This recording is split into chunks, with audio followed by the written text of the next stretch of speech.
you go. All right, welcome to the Lincoln City Council meeting of August 9th, 2021. In accordance with LB 898, please be advised that a copy of the Open Meetings Act is posted at the back of the chamber by the northwest door. Let us all rise for the Pledge of Allegiance, followed by a brief period of silent meditation. I pledge allegiance to the flag of the United States of America and to the republic for which it stands, one nation, under God, indivisible, with liberty and justice for all.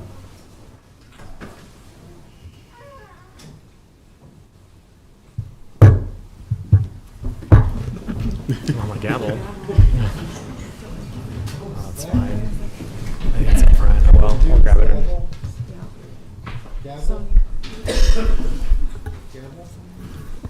Thanks.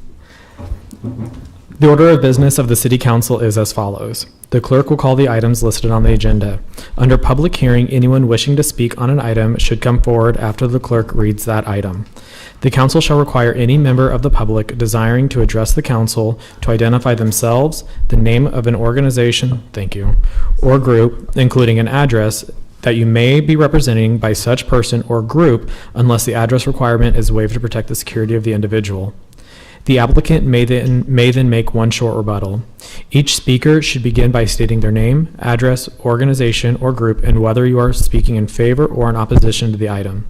Testimony is limited to 5 minutes per speaker. After all public hearings, the council will vote on resolutions and items listed under third reading.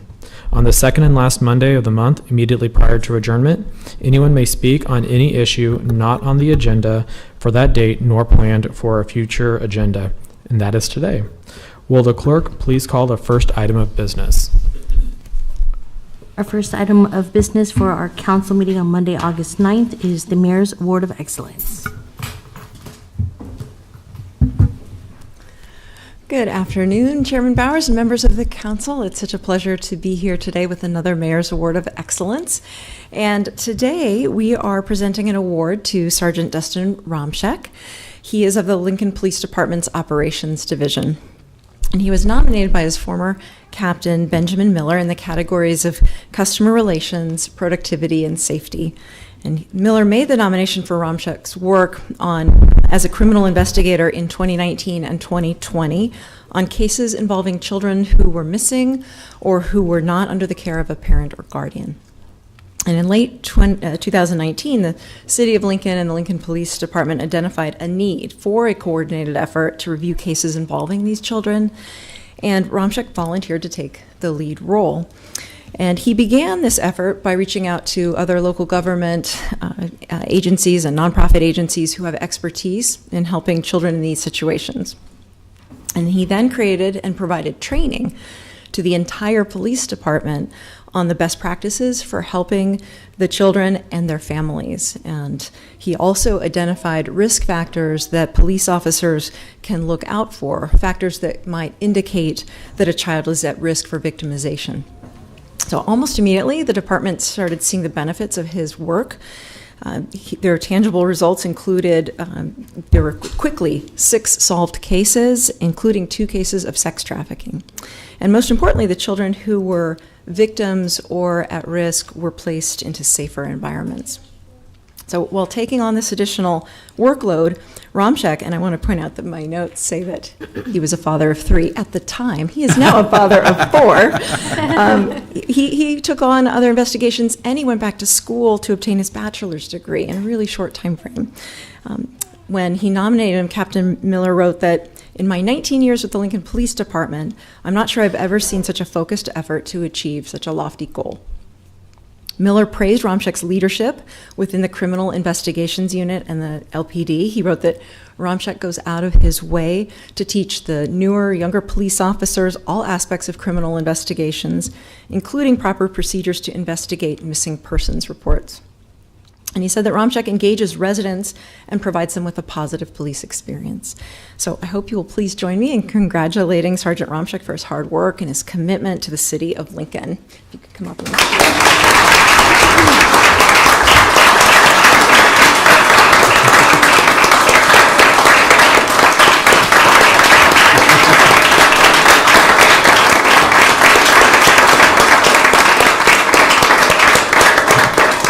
I'll have you stand up here, but Chief Jackson would like to say a few words, and I'd like to invite him up to the dais. Once again, thank you, Mayor, for sponsoring this award, and thank you, Council, for taking time out of your busy schedule to recognize employees of the City of Lincoln who do well. And I'm very proud of Dustin and his efforts. And not only has he been busy raising and growing a family, he's also been busy because he was an investigator when he won this award, and now he's a sergeant. We've promoted him based on his value and his efforts. This is a program visioned and placed in the criminal division out of efforts to identify why kids continue to run away. And sometimes there are reasons behind that if we can solve, we can create a better life for both the child and the family. As mentioned, Dustin took this on as a responsibility, but it was his vision and it was his innovations that really created what we have. And it really goes to show the partnerships that we strive for in our community that provide the benefits for everybody. And he's done an excellent job, and we're very proud of him, and he's well deserved of the award. Congratulations.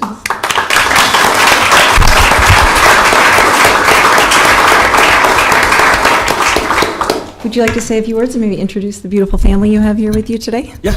I got my wife, Rachel, our oldest, Reagan, Bryson, Ashton, and then the little one is Holden.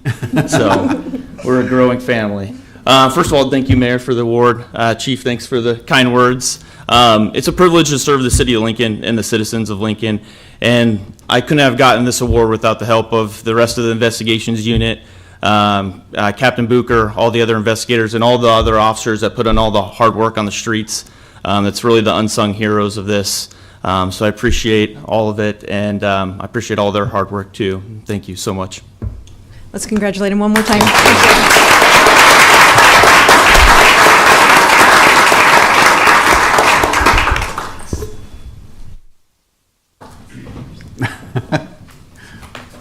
Bye, you guys. Thanks for coming today.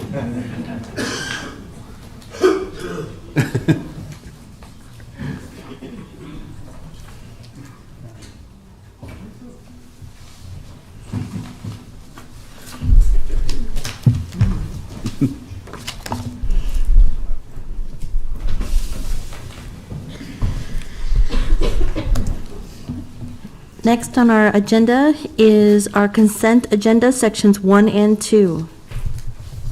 Is there anyone here that would like to speak on these?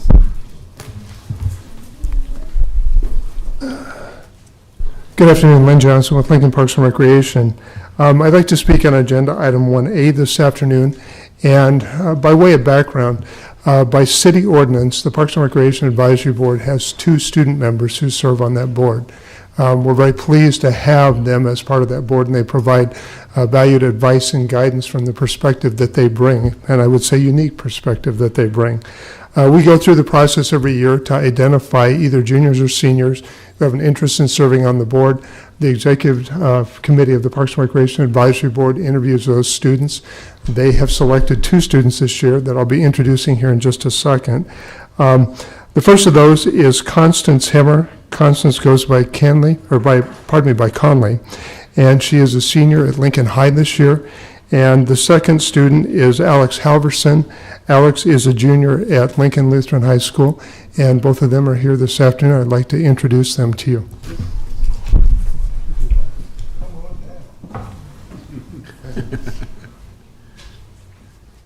I think just your names. What are your names? Hi, my name is Conley Hammer. I go by Con or Conley. It's really nice to meet all of you guys. Thank you for taking the time out of your day to do this. Hi, my name is Alex Halverson, and like Mr. Johnson said, I go to Lincoln Lutheran, and I'll be a junior this year. And I'm really looking forward to serving on the board this year and maybe making some decisions that will positively impact our great community that we have here. Well, thank you both very much for taking the time out of your lives to contribute to our community. I know we all appreciate it very much, so thank you. Chairman Bowers? Councilman Washington? I would like to welcome you down here, both of you, to council. And I also wanted to put in a word because we were at the same meeting. I am on the Park and Rec Advisory Board, and at that first meeting that you attended, I was very impressed with your input and your contribution so far, and I look forward to serving with you. Thank you. Any other questions or comments from the council at this time? Okay, seeing none, thank you both so much for coming down. Thank you. Is there anyone else who would like to speak on any of the items? Okay, seeing none, we'll go ahead and move on. Item 1A is appointing Alex Halverson and Constance Hammer to the Parks and Recreation Advisory Board for terms to expire May 31st, 2022. Introduced by McGinnis. So moved. Second. Moved and seconded by Councilwoman Washington. Any discussion? Seeing none, may we please do a roll call? Beckius, Yes. McGinnis. Yes. Raybold. Yes. Schob. Ward. Yes. Washington. Yes. Bowers. Yes. Motion carried 7-0. Item 1B is reappointing Lisa Hale to the Lincoln City Library Board for a term to expire August 31st, 2028. Introduced by McGinnis. So moved. Second. Moved and seconded by Councilman Schob. Any discussion? Seeing none, may we please do a roll call vote? Raybold. Yes. Ward. Yes. Schob. Yes. McGinnis. Yes. Washington. Yes. Beckius. Yes. Bowers. Yes. Motion carried 7-0. Item 1C is reappointing Mike Donlin and Brett Ebert to the Charter Revision Commission for terms to expire July 15, 2024. Introduced by McGinnis. So moved. Second. Moved and seconded by Councilwoman Raybold. Any discussion? Seeing none, may we please do a roll call? Washington. Yes. Ward. Yes. McGinnis. Yes. Raybold. Yes. Beckius. Yes. Schob. Yes. Bowers. Yes. Motion carried 7-0. Item 1D is reappointing Jocelyn Lutke, Tim Schultz, and Payush Srivastav to the Air Pollution Control Advisory Board for terms to expire September 1st, 2024. Introduced by McGinnis. So moved. Second. Moved and seconded by Councilwoman Raybold. Any discussion? Seeing none, may we please do a roll call vote? Ward. Yes. Beckius. Yes. Raybold. Yes. Washington. Yes. McGinnis. Yes. Schob. Yes. Bowers. Yes. Motion carried 7-0. Item 1E is reappointing Gail Perry and Jose Soto to the Charter Revision Commission for terms to expire July 15, 2025. Introduced by McGinnis. So moved. Second. Moved and seconded by Councilwoman Raybold. Any discussion? Seeing none, may we please do a roll call vote? Beckius. Yes. McGinnis. Yes. Raybold. Yes. Schob. Yes. Ward. Yes. Washington. Yes. Bowers. Yes. Motion carried 7-0. Item 1F is reappointing Benny Schob to the Multicultural Advisory Committee for a term to expire May 31st, 2023. Introduced by McGinnis. So moved. Second. And seconded by, do you have a favorite? You want to?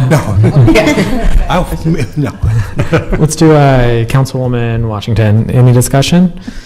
Seeing none, may I please do a vote? Roll call vote. Raybold. Yes. Ward. Yes. Schob. Oh, yeah. McGinnis. Yes. Washington. Yes. Beckius. Yes. Bowers. Yes. Motion carried 7-0. Item 1G is reappointing Richard McGinnis and Jane Raybold to the Public Building Commission for terms to expire August 1st, 2025. that's a Introduced by Washington. So moved. Second. Second. Moved and seconded by Councilman Beckius. Any discussion? That's a long time, 2025. Seeing none, seeing any other further discussion? Seeing none, may we please do a roll call vote? Washington. Yes. Ward. Yes. McGinnis. Yes. Raybold. Yes. Beckius. Yes. Schob. Yes. Bowers. Yes. Motion carried 7-0. Item 1H is reappointing Richard McGinnis to the Safe and Successful Kids Interlocal Board for a term to expire July 22nd, 2023. Introduced by Washington. So moved. Yes. Second. Second. Moved and seconded by Councilwoman Ward. Any discussion?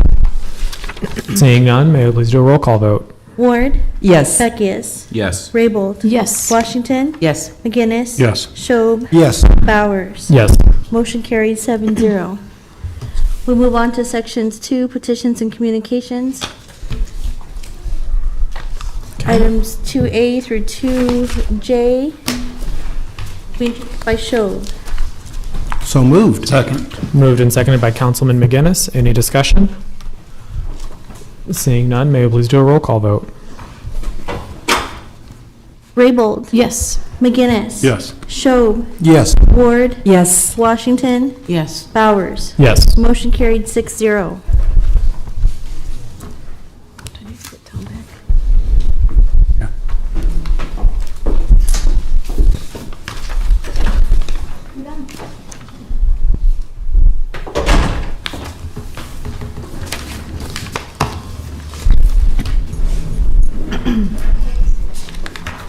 Our next section on the agenda is Section 4, Public Hearing Liquor Resolutions. I'll be calling items 4A and 4B together. Application of 817 LLC doing business as Delray 817 for a Class I liquor license located at 817 R Street, and the related manager application of Mitchell L. Hatt. Is there anyone here that would like to speak on this item? Okay. You want to come on up and say your name and address, please? Raise your right hand, please. Do you solemnly swear or affirm that the testimony you're about to give is the truth as you really believe it to be? Yes, I do. Thank you. Just Mitch Chapter with the 817 LLC. So just wondering if any of you guys have any questions. Are there any questions for this applicant? No. Councilman Washington?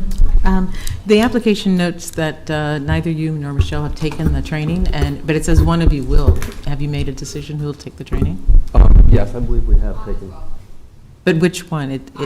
Okay, thank you. Any further questions? Okay, seeing none, thank you so much for coming down. Yep. Is there anyone else that wishes to speak on this item? Okay, seeing none, we'll go ahead and move on. I'll be calling items 4C and 4D together. Application of Olderback Enterprises North LLC, doing business as Annabelle Gardens for a Class I liquor license located at 200 South 68th Street Place, in the related manager application of Antonio O. Taylor. Is there anyone here that wishes to speak on this item?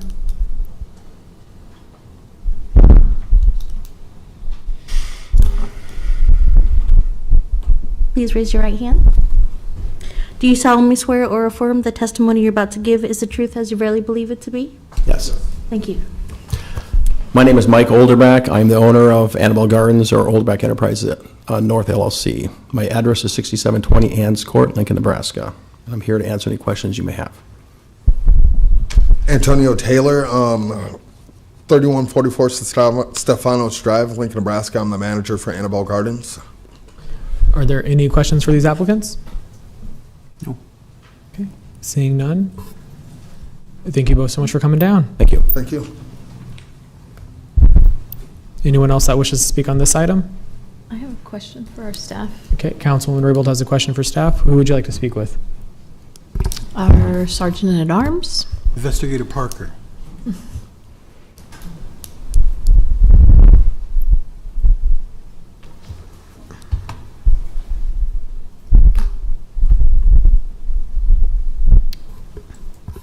Thank you, Investigator Parker. I noticed that in Mr. Taylor's criminal and driver history, there's 2 DUIs. Will this automatically prompt a show cause hearing? Yes, ma'am. Yes, I believe okay. it will. I believe it will.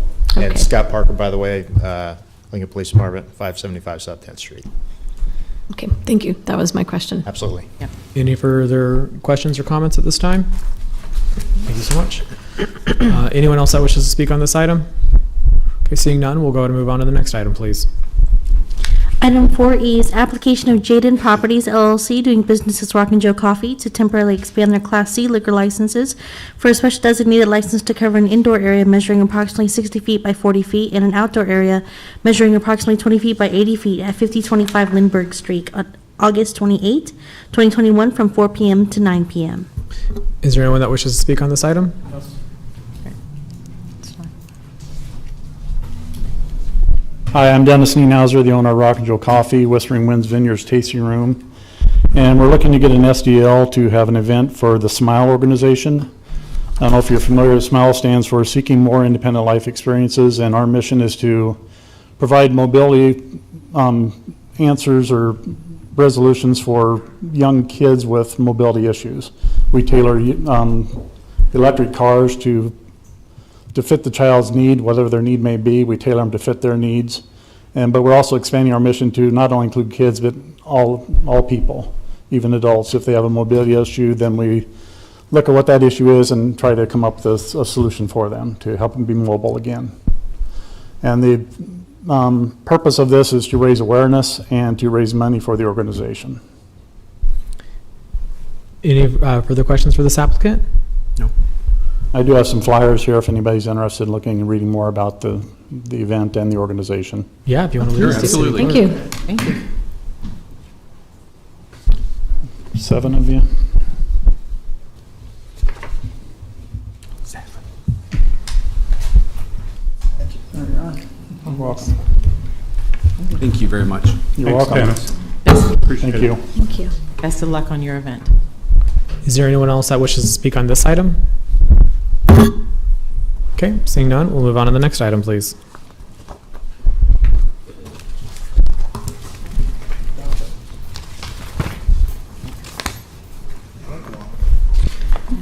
I'll be calling items 4F and 4G together. Manager application of Brian J. Makovica for Whitehead Oil Company doing business as U-Stop 18 for Class D liquor license located at 110 West O Street, and also for U-Stop 2 for Class D liquor license located at 240 North 17th Street. Good afternoon. My name is Brian Makovica. Reside at 4640 South 86th Court here in Lincoln. I'm here to answer any questions you may have. Are there any questions for this applicant? No. Okay, seeing none, thank you so much for coming Thank you. down. Have a good day. Thanks. Thank you.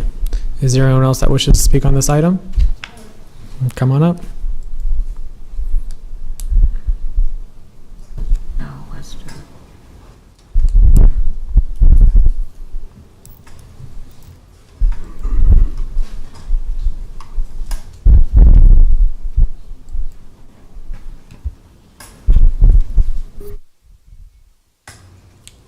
Did it start? Nope, not yet. Terry Pope Gonzalez, founder of South Salt Creek Area Neighborhood Association. Homestead, 349 South First Street, Lincoln, Nebraska, 68508. It's not your business what my phone number is. I don't answer anyway. 402-310-8311. Let's see. You know how many managers they went through? This is 4 blocks from me. Now, when is the illegal activity going to stop? And I mean the prostitution, the drug dealing, as a matter of fact, Justin Fieldhouse, Lincoln police officer, had to come and pick up syringes. Because guess what? They buy their alcohol there at the city mission, at the halfway house at the city mission, because it's really not a homeless center. Homeless center on one side, halfway house on the other. Okay, they buy their alcohol and whatever else they buy at Whitehead Oil on First there.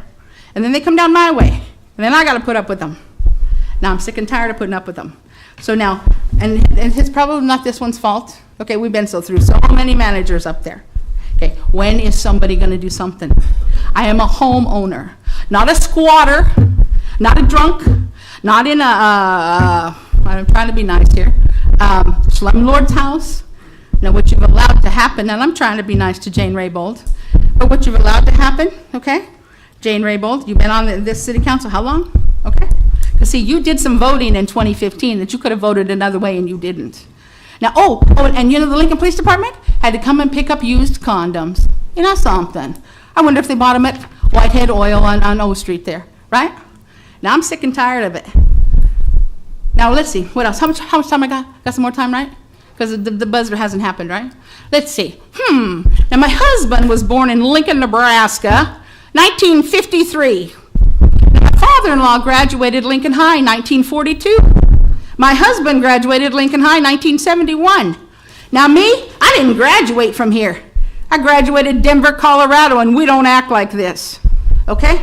So now if you go, because I'm going to be doing, and you need to come see me, because I'm going to be doing Freedom of Information Acts, okay? And you're going to see how many times I have had to call 402-441-6000. So many times they know my voice. I am sick and tired of doing other people's jobs. And if I'm going to do your job, you're going to start giving me your pay. And that's what's going to happen. Now, whether you like it or not, now I've been coming up here how long? Mr. Shoecraft was on one of you, okay? I think Fortenberry. Hey, where you want to be? Don't you want to go to Congress? Right? Isn't Jeff Fortenberry in Congress? Now, I'm not very happy, but I'm not cussing, okay? Because there's listen,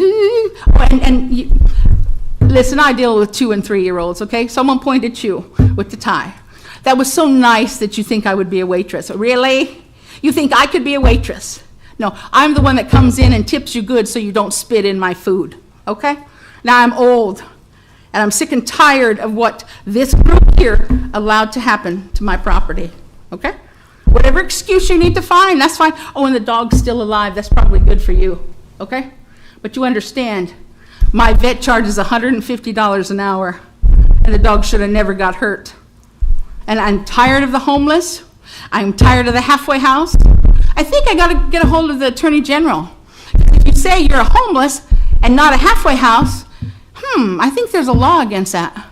I don't know what it is yet because I don't feel well. Oh, and here's my duct tape crutch. Isn't that nice? Take a look. Isn't that nice? Now, I was never a throwaway neighborhood. Never. And somebody somewhere better start doing something, because I'll shut your town down. I will call every trucker I know and say, I don't care if you go 1,000 miles around Nebraska, don't you come through Nebraska. And then, how you gonna get some toilet paper? I have a warehouse full. I'll sell it to you, $100 a roll. Oh, am I done? Did it beep? Okay. Thank you. Is there anyone else that would like to speak on this item? Okay, seeing none, we'll go ahead and move on. Mr. Chair, seeing no one else coming forward, I'd like to move approval of items 4A through 4G. Second. Moved by Councilman Shob, seconded by Councilwoman Ward. Any discussion? Seeing none, may I please do a roll call vote? Raybold? Yes. Ward? Yes. Shob? Yes. McGinnis? Yes. Washington? Yes. Beckius? Yes. Bowers? Yes. Motion carried 7-0. We'll move on to section 5, our public hearing resolutions. Item 5A is special permit 1185A, application of Nemco Inc. to amend the existing special permit to adjust setbacks and reconfigure the parking lot on property generally located at 1106 H Street.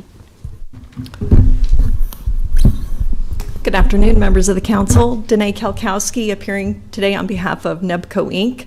My address is 1128 Lincoln Mall, Suite 105.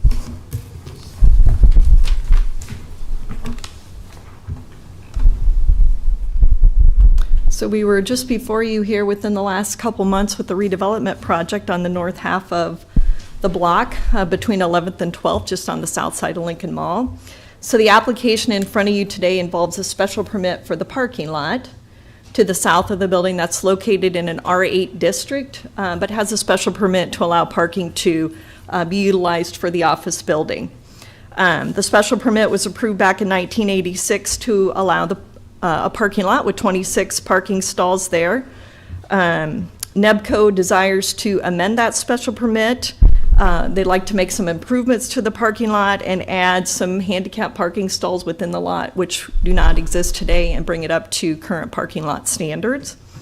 What that means is then we're a little bit tighter on size because they need to keep the same 26 parking stalls to accommodate the new building that they're building to the north. So we will be making some reductions in the setbacks adjacent to the two streets and between the parking lots. These will be mitigated by additional landscaping that's going to be added around the parking lot. It'll be very similar to what you see for landscaping right across the street at one landmark building. We have worked with our neighbors to the east, the Pioneer House, so we're going to do a low-level landscape on the little area between the two parking lots per their request. I think that kind of is really a good summary of what we're trying to do. I'd be happy to answer any questions if you have any. Are there any questions? No. That's good. Seeing none, thank you so much for coming down. Is there anyone else that wishes to speak on this item?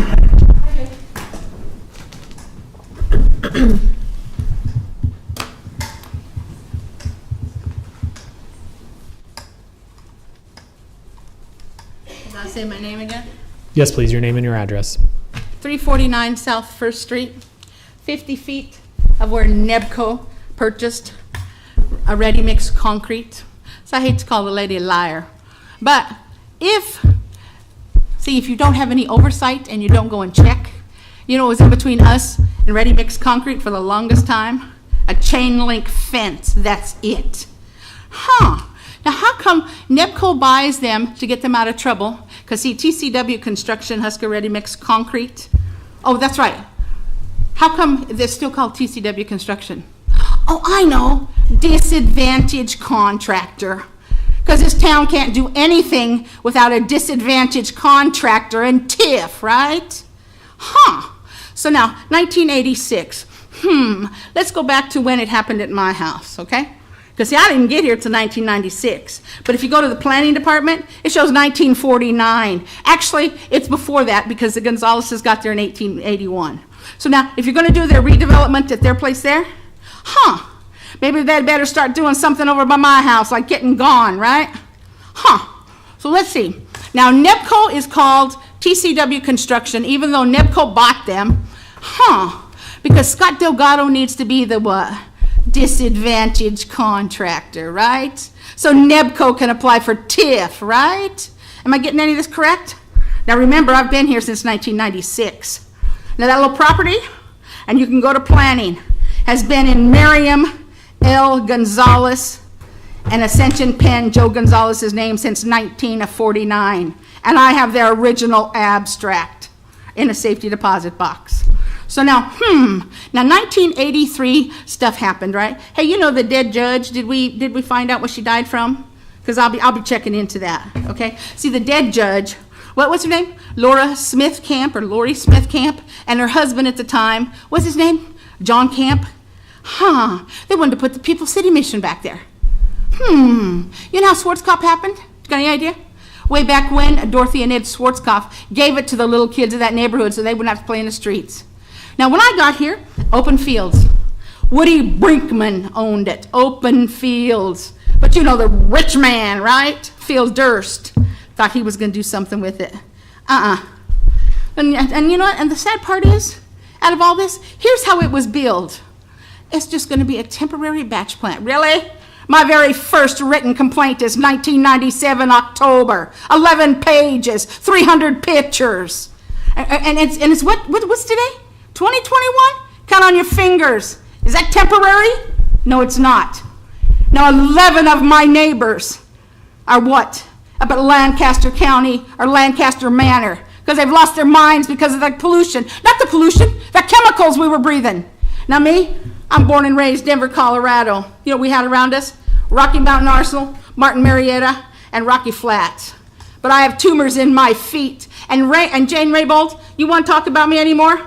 Take a look at my legs. I can't shave because I can't feel my legs because of the tumors. But thank you for your time, right? Now I am so sick and tired of everything that I can't see straight. I promised Terry Cathy, whose birthday is August 21st. I promised him I would not cuss. Now, I don't think I've cussed. Now, remind me I have 2 and 3, and you, we have $13 getting ready to get you some big boy pants so you can go to the legislature. Ma'am, do any of your comments have any relation to the application before us? Yeah, they do. Does it say Nemco? Could you please get to those comments? Does it say Nemco?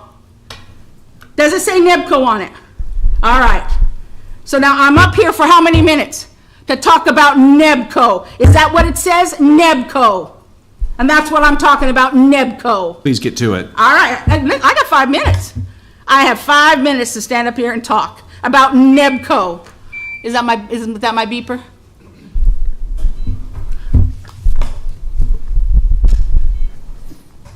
Is there anyone else that would like to speak on this item? Okay, seeing none, we will go ahead and move on.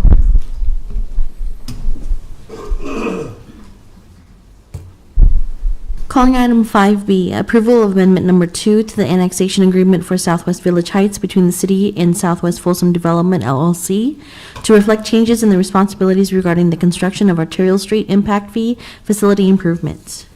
Elizabeth Elliott, Director of Lincoln Transportation and Utilities, City of Lincoln. This is an amendment, another one in a line of several with the Lincoln on the Move fundings on this. This originally was 2 Lincoln on the Move projects, one being Southwest Folsom for $700,000, second being West Old Cheney Road for $300,000. This amendment moves the $300,000 over to the to the Folsom $700,000 for a total of $1 million of Lincoln on the Move funds to the West Folsom project. The other amendment to this is it is moving the responsibility of managing the contract and procuring the contractors to do the work from the developer to the city. And so that should not hold up any development improvements. The work on West Old Cheney will not hold up any of the improvements being done as well. And so it's just merely shifting the funds and taking the West Old Cheney out of Lincoln on the Move. So with that, if there are any questions, Are there any questions at this time? Thank you. Seeing none, thank you so much. Thank you. Is there anyone that would like to speak on this item? Good afternoon, Danae Kalkowski, appearing on behalf of Southwest Folsom Development LLC, 1128 Lincoln Mall, Suite 105. Southwest Folsom Development is the group that's been developing all of the property out there that's part of this, and has entered into this annexation agreement with the city and is agreeing to upfront funds for construction of the roadway. This amendment is important. We've got 5th and 6th editions being final platted and improvements being installed right now, and they need the road connection. So this is an important amendment that we need to move forward so we can keep the development moving. I'd be happy to answer any questions you might have. Are there any questions? No. Okay, seeing none, thank you so much. Anyone else that wishes to speak on this item? Okay, we'll go ahead and move on to the next item, please. Item 5C is naming of new neighborhood park in the Woodlands at Yankee Hill Development as Sue Kruger Park.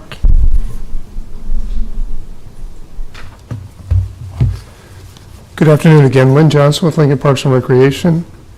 And the action for the City Council this afternoon is naming of a new neighborhood park that is located in the center of the square mile that is bounded by 70th Street, 84th Street, Yankee Hill Road, and Rokeby Road. This new neighborhood park is in this area that's identified with this circle. It's located immediately south of St. Michael's Church and School. The action this afternoon, as I say, is naming of this park in recognition of a gift. The Kruger family has offered to provide funding that is in excess of 50% of the value of the improvements of the park. They're also doing some in-kind improvements of the park facility. That kind of contribution is consistent with the guidelines for naming of park improvements. And so the recommendation for the City Council this afternoon is naming this new neighborhood park Sue Kruger Park. This has been reviewed by the Parks and Recreation Advisory Board. They are recommending approval, and I'd be happy to answer any questions that you may have. I know that Rick Kruger is here this afternoon as well and would like to address the City Council. Are there any questions for Director Johnson at this time? Seeing none, thank you so much.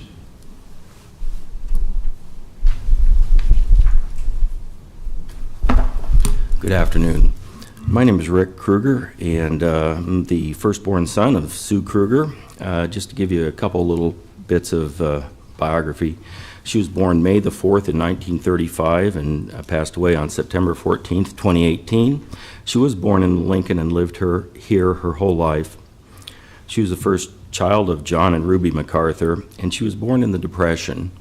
And so as a young child, when she was either 8 or 9, her father was drafted into the military and sent over to China.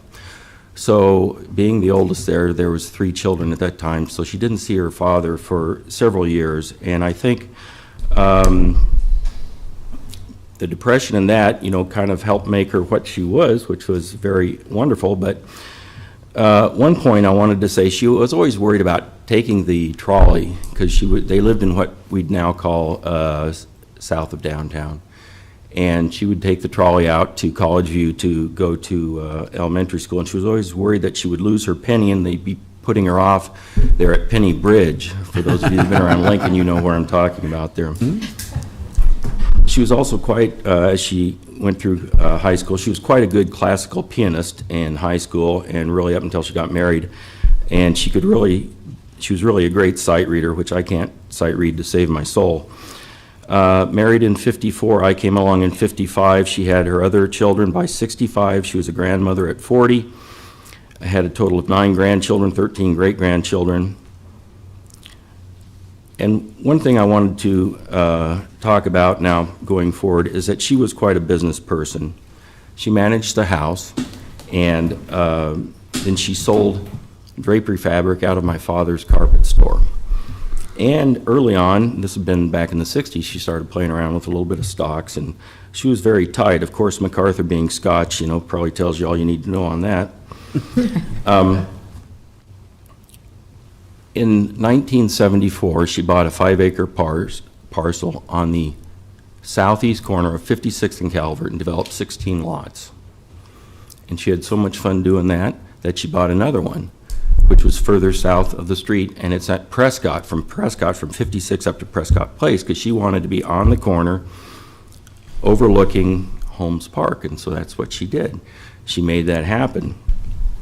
And she felt really good about that, and I want to just stop here and say, it was so easy to develop land in Lincoln, Nebraska that a housewife with a high school degree could do it back in the 70s. Those laws are still here. I don't know why we've kind of gone away from them. She was quoted in an article in August 13, 1976, "I run my businesses kind of unbusinesslike. You might as well have fun while you're making money." That was kind of her thought. And her business acumen allowed her to become very philanthropic and to enjoy traveling, which she did. And I'm going to break a rule that we kind of have in our family, that we never really talk about what we give or where we give it or so on and so forth, but I'm going to break that rule today to tell you a little bit. Over the past 4 decades, I just wrote down this morning some of the places that I knew that she worked at and that she helped fund. In the Dominican Republic, a bunch of churches down there. Xixi, Mozambique, another church. Funded the Adventist church in Cusco, Peru. That's the capital of the Inca Empire. Falicata, India, the Raymond School and Church. We were over there twice working. A school for the blind near Hyderabad, India. Cardenas, Cuba, the church. And by the way, Cardenas is where Elian Gonzalez came from, and that's where he lives today. If you don't know who Elian is, you might want to Google him. And Victoria Falls, Zimbabwe, elementary school there, 2 schools in Kenya and several wells. She has, this is the only picture I have.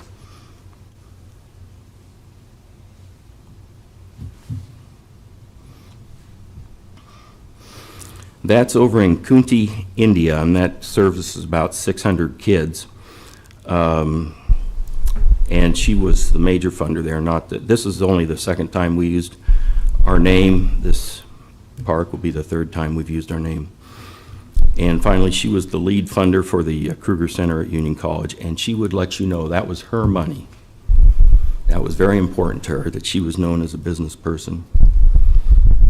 A couple things that she used to say: the best thing you can do to help the poor people is not to be one. The idea being there, if there's less poor, there's more to go around. She also said happiness is a decision. And in the very last meeting that we had, just a few days before she died, it was kind of a little business meeting to make sure that we had the will set up and so on and so forth. She says, "I want to think that my assets will keep growing."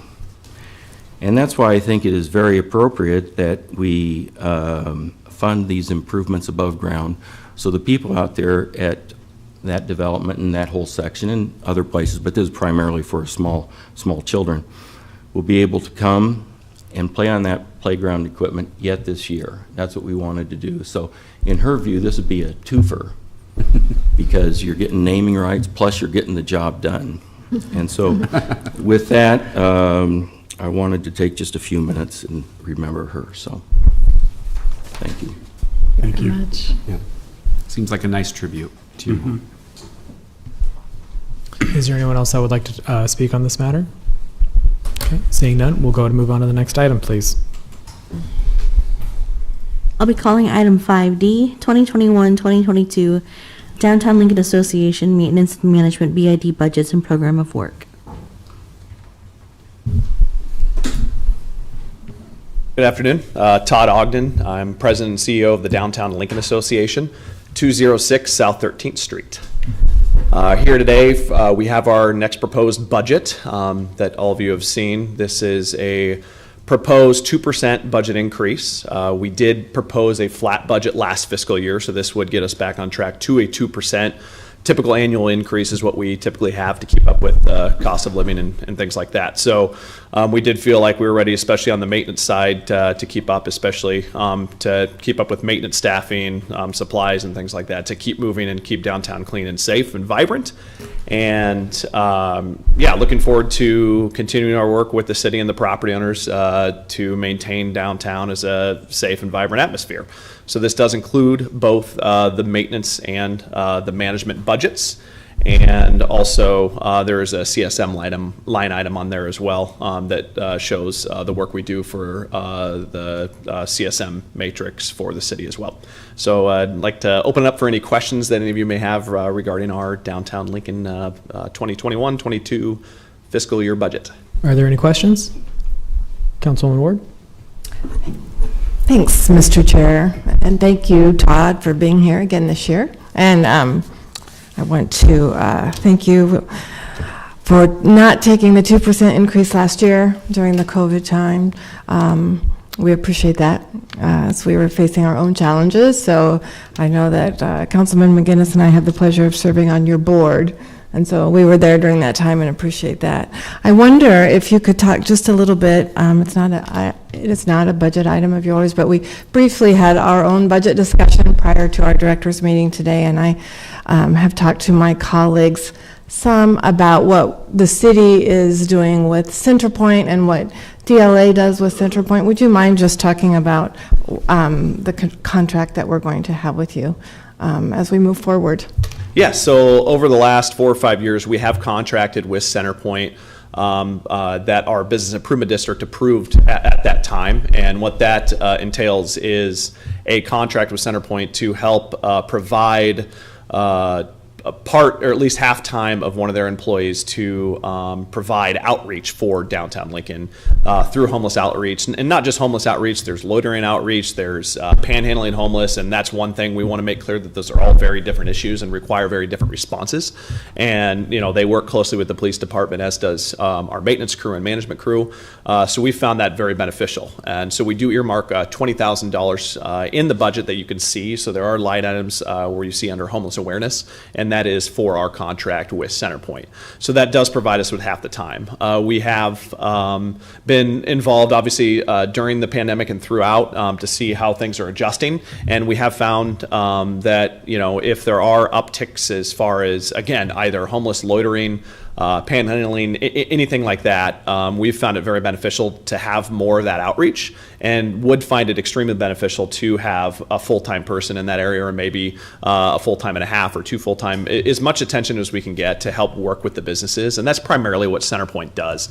I do believe they help offset a lot of their time with the police for calls that would otherwise be calls that they would have to take that may require more of their peer-to-peer work, where individuals may not be breaking the law, but peer-to-peer support would allow them to talk to them, where the police don't need to come out, where the social worker would work in line with them to help make downtown safer and also help work with those individuals involved. I think that's important for us. We want to be a welcoming downtown and support everyone in the downtown area, and figure out the best way to support our individuals, whether homeless or not. And again, have it distinguished between whether it's loitering or homeless. Again, a lot of the homeless individuals that we get calls have nothing to do with the calls we have for loitering, for example, if we do have that. And we are lucky in our downtown community to be relatively low and safe as far as that stuff. But because it is low and safe, when you do have 1 or 2 instances happen, you know, it's new to our businesses and the community organizations. So I think it's really important to know that there's an outreach worker out there that they can talk to, and to help us work and communicate what the best action is, whether you need to call the police, whether you need to call DLA or a social worker or somebody there, so we can help utilize and be most efficient with our resources. So I guess that's a little bit longer answer than you may have wanted, but that's what we're working on right now. No, that's great, and that's perfect. That's what I was looking for, Todd. And I just want to also commend, during the pandemic, the Zoom training that you put on for members or the community. I did participate in that, and I certainly learned a lot. And that's where I picked up the phone numbers for Centerpoint that are 24-hour phone numbers. And I do think it's an education process all the time that we can share with our constituency of who to call and when to call, and what that may look like. Because you're right, it is a different population, and we can help our downtown businesses. And certainly want to thank you again for all you do with those populations, and working with LPD. That certainly assists city government. So thank you very much, and for being here today. Thank you. Any further questions? Seeing none, thank you so much for coming down. Great, appreciate it. Anyone else that would like to speak on this item? Okay, seeing none, let's move on to the next item, please. Item 5E is an agreement between the County of Lancaster on behalf of Lancaster County Community Corrections and the Foundation for Lincoln Public Schools to fund the Student Driver's Education Fund to help cover the cost of driver education courses, permits, and transportation for LPS participants of the city and county's STOP program. Good afternoon, Chair and Council. Jessica Karakos from the Law Department.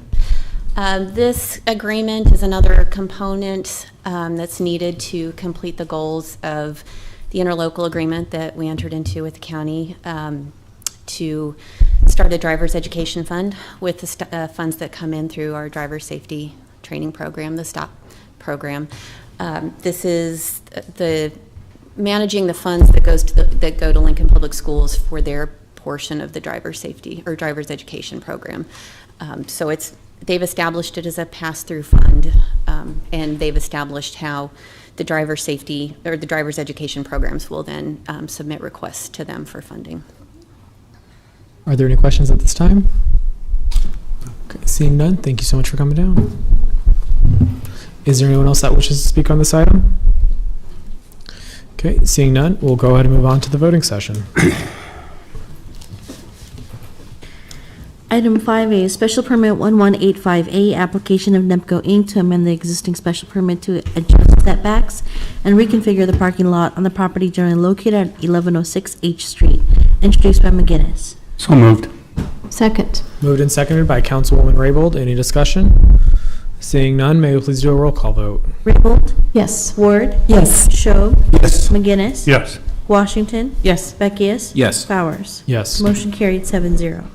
Item 5B is approval of amendment number 2 to the annexation agreement for Southwest Village Heights between the city and Southwest Folsom Development LLC to reflect changes in the responsibilities regarding the construction of Arterial Street impact fee facility improvements, introduced by McGinnis. So moved. Second. Moved and seconded by Councilwoman Raybold. Any discussion?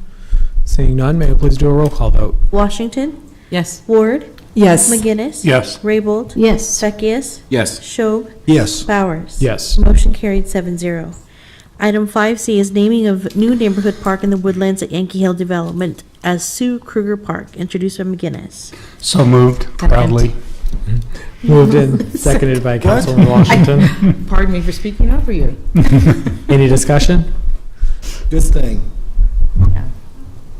May we do a roll call vote? Ward? Yes. Beckius? Yes. Raybold? Yes. Washington? Yes. McGinnis? Yes. Schob? Yes. Bowers? Yes. Motion carried 7-0. Item 5D is the 2021-2022 Downtown Lincoln Association Maintenance and Management BID budgets and program of work, introduced by McGinnis. So moved. Second? Moved and seconded by Councilwoman Ward. Any discussion? Seeing none, may we please do a roll call vote? Beckius? Yes. McGinnis? Yes. Raybold? Yes. Schob? Yes. Ward? Yes. Washington? Yes. Bowers? Yes. Motion carried 7-0. Item 5E is an agreement between the County of Lancaster on behalf of Lancaster County Community Corrections and the Foundation for Lincoln Public Schools to fund the Student Drivers Education Fund to help cover the cost of driver education courses, permits, and transportation for LPS participants of the city and county's STOP program, introduced by McGinnis. So moved. Second. Moved and seconded by Councilwoman Washington. Any discussion? This is a great program. I'm really glad it's there. Any further discussion? Okay, seeing none, may we please do a roll call vote? Raybold? Yes. Ward? Yes. Schob? Yes. McGinnis? Yes. Washington? Yes. Beckius? Yes. Bowers? Yes. Motion carried 7-0. Section 6 is public hearing ordinances, second reading, and related resolutions. I'll be calling items 6A and 6B together. Amending Lincoln Municipal Code Sections 5.39.020, short-term rental license required prohibited conduct to extend the effective date to September 20, 2021 for short-term rental licenses to be required. And the related item 6B, amending Lincoln Municipal Code Section 27.62.040, household living use group to extend the effective date of September 20, 2021 for short-term rental licenses to be conditioned of short-term rental use. Hi, Chad Blaha, Building and Safety. Yes, thank you. About a month and a half ago, you guys all voted on and passed a resolution for requirements for short-term rentals. Within that was a specific date for requirement for getting their license. We've had some delays in the software, getting the software program ready. So this is just to formally push back that requirement for which operators will be required to get their license. So, any questions? Are there any questions? Nope. Okay, seeing none, thank you so much. Thanks. Is there anyone that would like to speak on this item? Okay, seeing none, we'll go ahead and move on to the next item, please. Item Item 6C is approving addendum number 1 to ground lease for site number 2850 agreement between the Airport Authority and the City of Lincoln and the County of Lancaster to add the County of Lancaster as a tenant in common with the city. Brian Jackson, Acting Chief of Police, 575 South 10th. This is simply expanding the lease between the Lincoln Police Department and the Airport Authority to include the Lancaster County Sheriff's Office. This has been approved through the Airport Board and the County Board, and it now rests on you. That basically makes the county a equal partner in that lease. Thank you. Is there any questions? No. Okay, thanks so much, Chief. Anyone else would like to speak on this item? Okay, seeing none, we'll move on to the next item, please. Item 6D is change of zone 15016C, application of Lucille Park LLC to amend the layout of lots 1 and 2, block 3, with waivers to reduce setbacks and property legally described as Outlot C in the existing Wilderness Creek PUD on property generally located at South 40th Street and Yankee Hill Road. Good afternoon, members of the council. Bob Lewis on behalf of the applicant, Lucille Park LLC, 7101 South 82nd Street, Lincoln, Nebraska. The request before you is basically to hold the existing setback line. This came about from a request from the city to purchase additional right-of-way to add a right turn lane in Yankee Hill Road. And at the same time, we are then going forward with final platting this existing outlot. And we're in agreement with staff conditions, and we'll be glad to answer any questions. Are there any questions at this time? No. Okay, seeing none, thank you so much. Is there anyone else that wishes to speak on this item? Okay, seeing none, we'll move on to the next item, please. I'll be calling item 6E, F, and G together. Annexation 20006, application of DNR Development and KDS Investments LLC to annex approximately 18.04 acres of property generally located at Southwest 56th and O Streets, and the related change of zone 20011, application of DNR Development and KDS Investments LLC for a change from AG Agriculture District to H3 Highway Commercial District and from AG Agriculture District to I1 Industrial District on property generally located at 56th and O Street. Also related is the approving unconditional annexation agreement between the city, KDS Investments LLC, and DNR Development Inc. to annex approximately 18.04 acres on property generally described as Southwest 56th Street and West O Street. Good afternoon, members of the City Council. Danae Kalkowski appearing today, this time on behalf of DNR Development Inc., whose principal is Roger Suizo. Roger's here today too. And KDS Investments LLC, whose principal members are members of the family of Dave and Karen Shoemaker.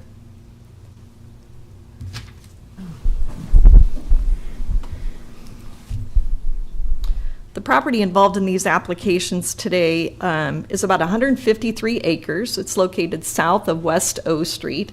And we're kind of just west of Northwest and Southwest 48th Street. You have the Shoemaker's truck stop there on the southwest corner of 48th and West O Street. And so this would be the property to the west. The original applications included a change of zone for a portion of the property, a preliminary plat, and annexation. The preliminary plat's already been reviewed and approved by the Planning Commission, so we're here today with the change of zone and the annexation for the first phase, and then also the annexation agreement.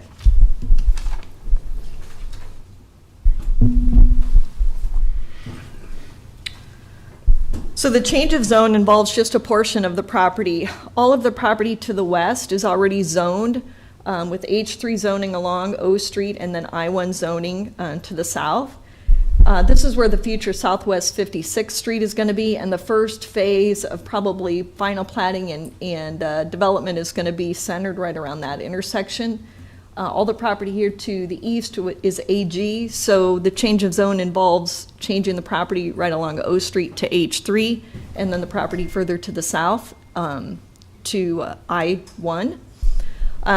Again, all of the property is already annexed other than this one little piece that I colored so brightly in purple for you. So we're also requesting the annexation of that piece. The annexation agreement provides for roadway improvements to O Street where we will be having intersections. We've got 3 planned intersections out here, Southwest 59th Street, Southwest 56th Street, and then also Southwest 52nd Street. The intersections will be triggered when we final plat and develop the adjacent property. So again, the first one's probably Southwest 56th Street is anticipated to be the first access point.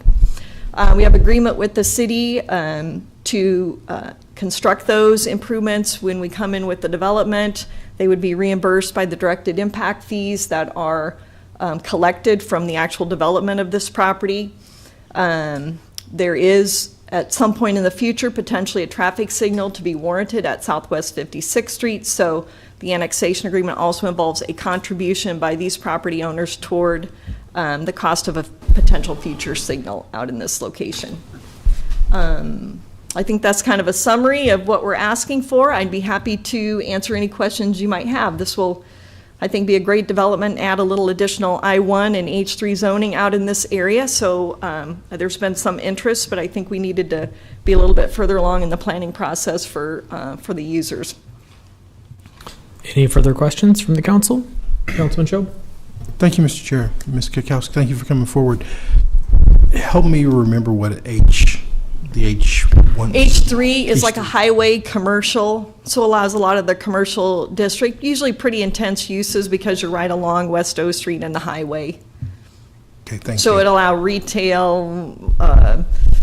H doesn't stand for housing. No, it doesn't stand for housing. It stands for highway. Highway.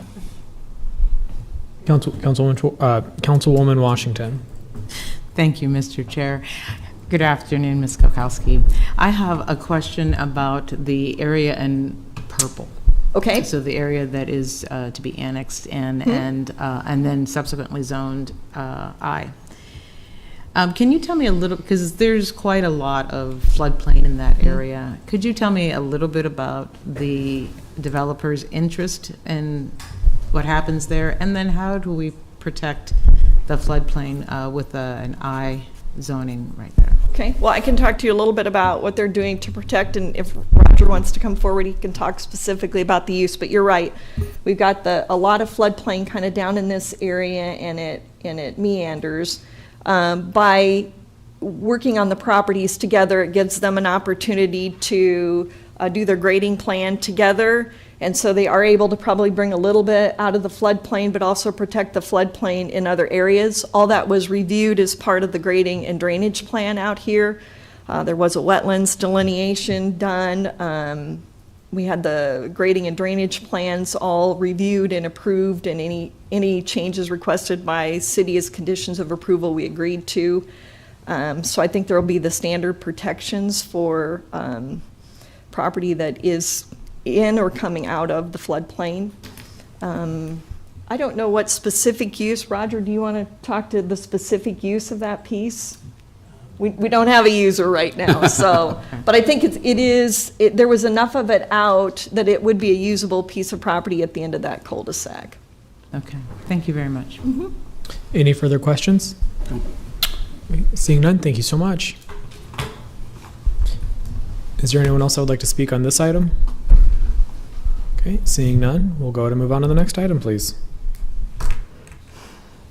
Item 6H is amending Chapter 5.41 of the Lincoln Municipal Code relating to salvaging, recycling, and composting operations to adopt regulations and permitting requirements for businesses and individuals engaged in the buying and selling of catalytic converters. Thank you. Brian Jackson, Acting Chief of Police, once again. This is an effort created to impact the rising number of thefts that are occurring across this community on catalytic converters. This is a national trend. It is starting to peak in the city of Lincoln. We have done any number of projects to try to allay those numbers, and so far have been unsuccessful. And it's our belief that a ordinance as to the possession and sale and receipt of catalytic converters will assist us. We began conversation with some of the salvage yards last week. I think their goal is to place this on pending or put this off for 2 more weeks for public discussion, so that we may have further discussions, not just with the salvages, but have the input from the home offices also provide. Because our goal is not to impact lawful businesses and lawful possession. It's to impact those that seek to steal these from others, and it's a significant event when it does. We estimate about $1,000 per event per victim, and some of our victims have been victimized a number of times. So, Are there any questions for the chief? Seeing none, thank you so much. Mr. Chairman, members of the Lincoln City Council, my name is Don Wesley. I am here representing Alter Trading Company and Sadoff Iron and Metal Company. And I thank Acting Chief Jackson and the Police Department for their willingness to delay the public discussion about this for 2 weeks. Our two firms found out about this on Friday, and it's summer, and they didn't get back to us still. I didn't find out about it till this morning, and I've tried to read through the ordinance, and our corporate offices with our corporate attorneys are trying to read through it, and they're all confused, and they're trying to figure out what we can do. But I will agree with Acting Chief Jackson that we don't want these thefts. We don't want these taken in and harming people by stripping them from their cars. So we're in agreement of trying to work together. But there are some elements in this that were drafted that I can tell you are quite onerous to these and other recycling companies. And one of them I just read about deals with electronic reporting. Now, it doesn't seem like that much. Today we're reporting with paper, and it's, old-fashioned, and we don't do that anymore. We go to electronic where possible. But that issue came up in Omaha a few years ago, and I was very much involved with these same companies, where they wanted to require these companies to electronically report to a company called Leads Online. And it so happens that Leads Online is very big, they're national. And in order to use Leads Online, you have to sign an agreement with them that your information is their information, and they can use it as they see fit. And your legal rights are taken away from challenging that. And we refused to sign that contract. And we ended up going to court and suing the city of Omaha for that ordinance that required us to do something that forced us to give up our rights.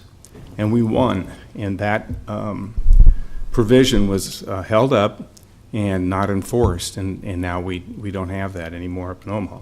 You don't want to go through that here in Lincoln. And I know the police department doesn't either. And maybe they weren't aware of what happened in Omaha or whatever.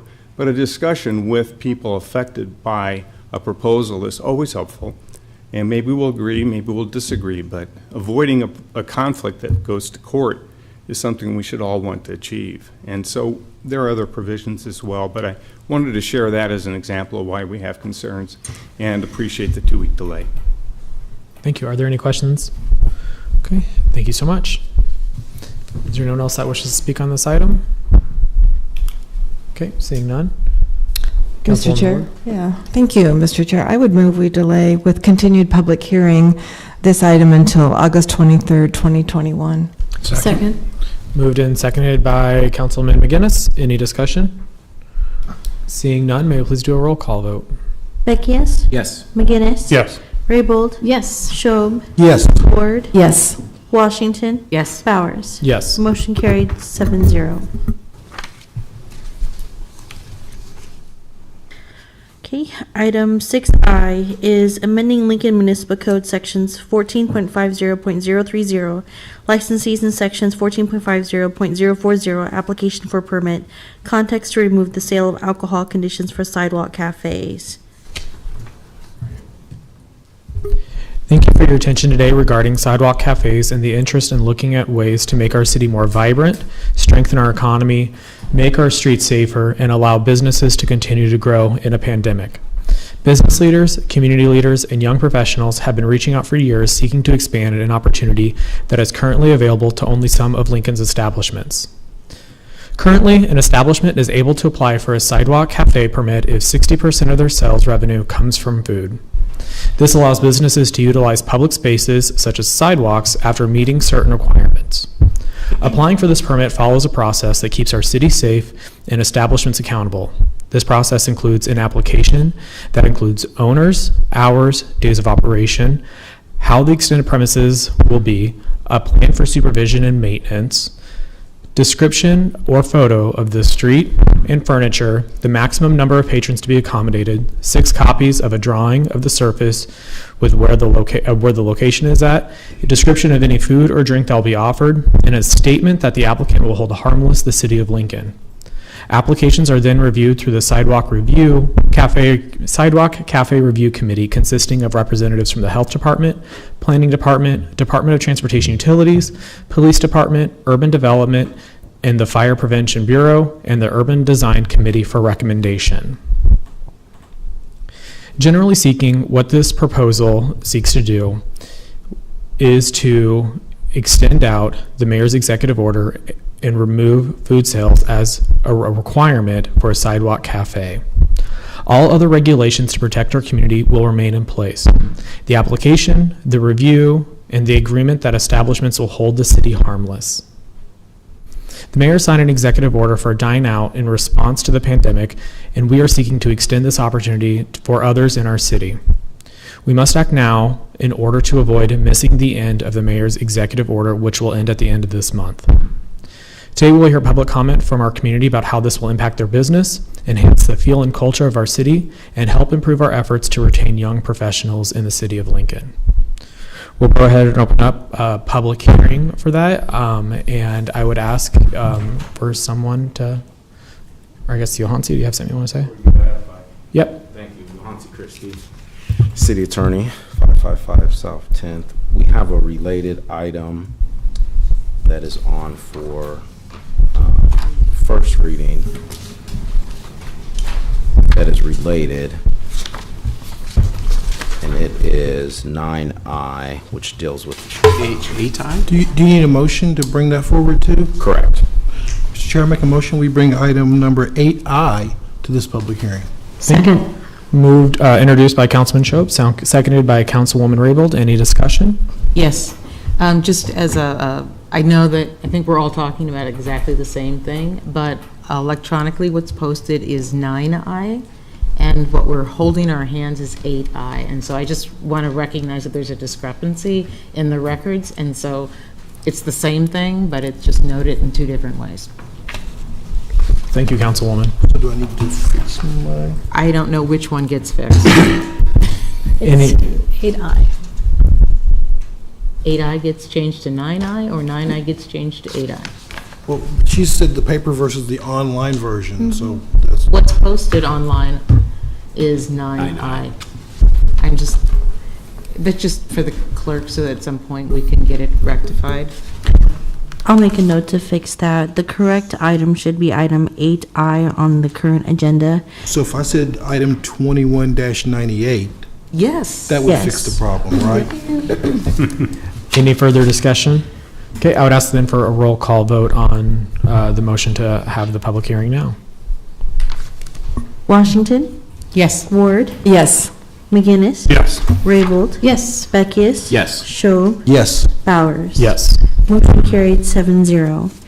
I will need to read item 8I, bill number 21-98 into the record, amending sections 5.04.020 of the Lincoln Municipal Code relating to alcoholic liquor definitions to change beer garden and sidewalk cafe definitions, and repealing sections 5.04.020 as hereto existing.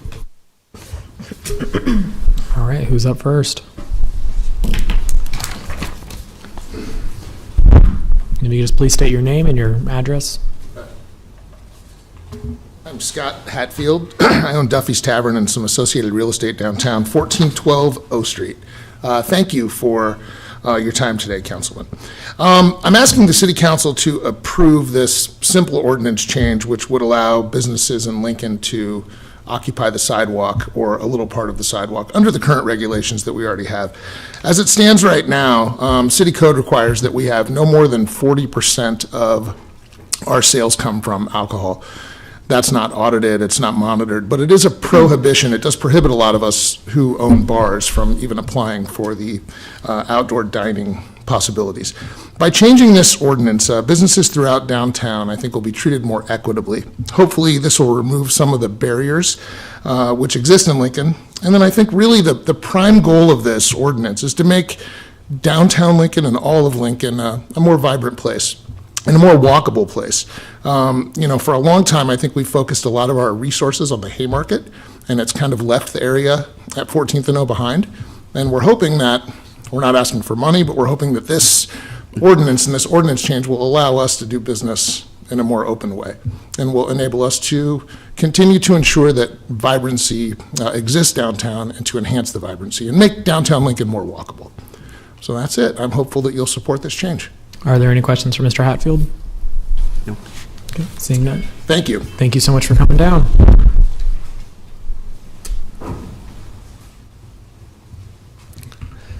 Good afternoon again, Council. Todd Ogden, Downtown Lincoln Association, 206 South 13th Street. I just wanted to testify to provide mainly anecdotal evidence for I've been involved with the Internal Liquor Committee for almost 15 years now, and certainly with the downtown businesses for over 15 years. So I wanted to kind of give my perspective on what we've learned through that and what we've worked on. So as far as I've been on ILC, I know that's a minimum of when we've been talking about this. So it's been talked about for a long time. So I appreciate this being brought up now, especially now because of what we've gone through with the pandemic and some things we've learned. And I was trying to compile some notes that we've had over meetings over the past too that we've talked about as we've talked about this for some time. It certainly is a complicated policy when trying to enforce what is food, what's not food, is peanuts food, is what's full service and things like that. So I know this would help at least ease that for certain when we're looking at who do we reward and who don't we reward? Should it be about food or not? Or really, I think we need to reward the businesses that are doing a good job, that want to make downtown a vibrant place. And I like the idea, because this is in the city right away, if businesses aren't doing a good job, it does not have to be renewed. So I think that's an important thing we need to point out to keep downtown safe, is let's reward those who are doing a good job in making downtown vibrant. That's important to us because we've talked about this a lot. I serve on the International Downtown Association Emerging Leaders Fellowship, and we have access to new and upcoming studies that we've talked about. And this has been something that's been talked about in urban areas for a long time. And it is about outdoor activity and vibrancy and what that means for the safety of downtown. And sidewalk cafes specifically, in this study, Center City Philadelphia is a business improvement district organization that looks at this, and they have found that it is definitely much safer the more active you have an environment. So it's much more transparent for a downtown when you see what's out there and perceive safe. As I talked about in my budget earlier, certainly safety is key for downtown and one of our priorities. And to us, the more activity we have downtown, not only the safer it is, but the more perceived safer environment that we may have. So I think this will certainly add to that. We want this to be a more vibrant downtown, especially as we see a huge growing number of residents, so they can feel safer as we have more activity and keep them out. Certainly another thing, obviously with the pandemic, it highlighted the importance of being outside. And this will extend, obviously, areas where people who don't necessarily feel safe, or even in the future where you want that fresh air and feel safer, partaking with these arts and entertainment venues outside, so you can spread out a little bit easier. The bars can be spread out. Certainly it offers more efficiency for our bars and entertainment venues to do that. So I think this would be another good thing for that as well. And to really, again, as we talk about, Scott mentioned, 14th and O. Certainly we have a lot of sidewalk cafes throughout downtown, but certainly the 14th and O, 14th Street, 11th Street. We have a lot of upcoming districts that I think would benefit greatly from having this consistency where you can have a vibrancy on the street to help economically grow, help be more welcoming for residents coming in, and just help being safer in general through that. So I think that's something we found really important through all that. So through that, I just kind of wanted to open up any questions and answers. Again, we've talked about this for a long, long time, so I would be more than happy to answer questions you may have, or again, some anecdotal evidence we have, or businesses that have reached out to us. Not only this last couple weeks, but throughout the years, this has come up quite a bit of times, and just appreciate the opportunity to bring this back up and talk about it, especially now. Are there any questions for Mr. Ogden at this time? Councilman Washington? Thank you for coming down this afternoon, Mr. Ogden. I have a question, since you're involved in the International Downtown, I'm sorry, I didn't. Yeah, a lot of acronyms, yeah. Yeah, something like that. Okay. Would you share any lessons learned that you have from that other from the national organization about design standards and sort of how it operates in other places. I've been looking at this and seeing some places insist on food, some don't. And I'm just curious about that and about the design standards that they have for that. And a lot of it wasn't as much about activity, and that's what we've seen, where in the past it was what kind of activities there. It's more about location and how much space you have. So certainly, again, we're lucky to have the ordinances in place already, which this would not change. And having that clear zone, that's been an issue before if you don't have the clear zone. So certainly that's something you're going to want to have.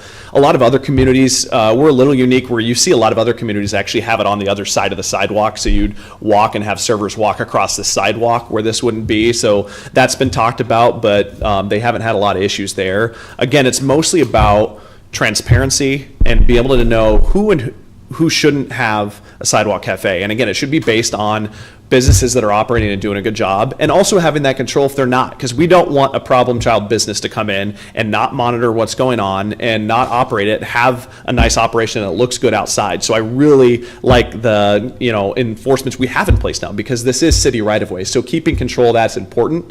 And also, again, so that allows us to be able to a little bit more lenient on businesses as far as regulations on whether you have food or not. If we know if they're not enacting in the appropriate manner, then their license will not get renewed under that current management, or there's some stipulations that need to take place. So I think that's important.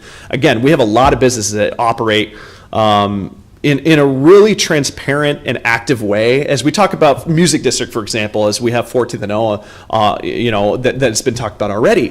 One of the keys that we found and why we want to push music and arts and entertainment is because it provides an area that's not just considered drinking, but when we have that kind of entertainment and vibrancy, that makes downtown a much safer place. It's a much more active place and a much more welcoming place. So that's something that we've seen. So again, it's all about, the transparency and working with the businesses. And I do appreciate having the internal liquor committee in place to be able to monitor that as we go. Reports have already occur with these, and I think they would continue to occur. This would just allow more businesses to be able to do it and have that opportunity to make downtown a more vibrant place. Thank you. Any further questions for Mr. Ogden? No. Seeing none. Thank you so much for coming down, Todd.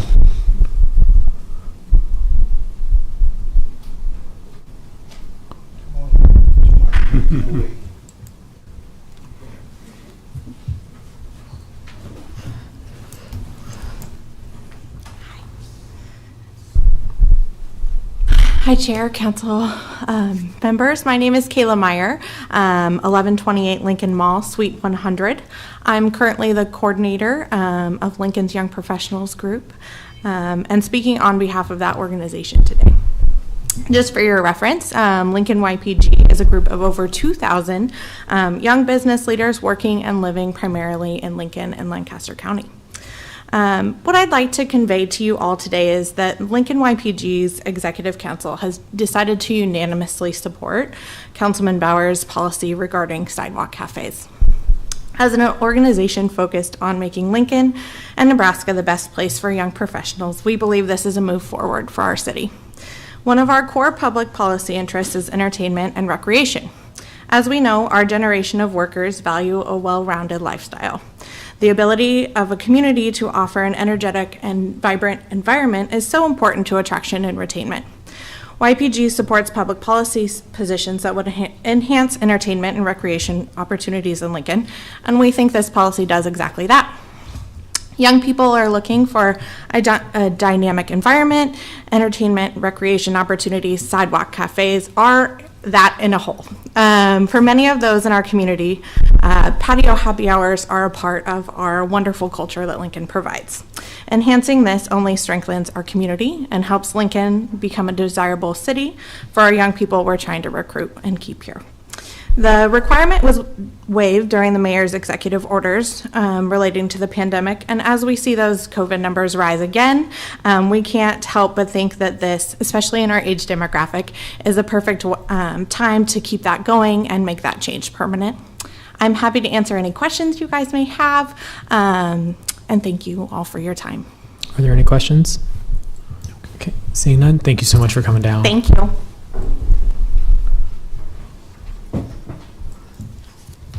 Hello, Council. My name's Tom Massey, and I reside at 121 South 13th. I've been with Nelnet now for a few decades. And I wanted to remind the council that we have roughly 3,000 people that are in the core of Lincoln between, you know, the new district and the Telegraph and right there at 13th and O.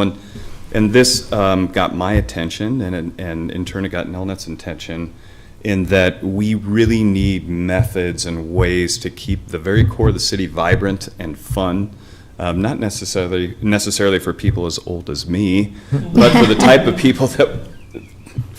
people that we're trying to recruit and keep in Lincoln. And you know, this change to the ordinance, which in effect just removes the requirement for the 60% rule and changes nothing else, is a small thing, but things like that really help us to recruit and keep people in Lincoln, downtown at night, where we have so many young people that work at our company. So I just wanted to recommend that you go ahead and do this and let the rest of the ordinance and the safety precautions that you've built into the ordinances that govern cafes, take care of any problems that could come up. So are there any questions you may have? Are there any questions? No. Thank you. Thank you so much.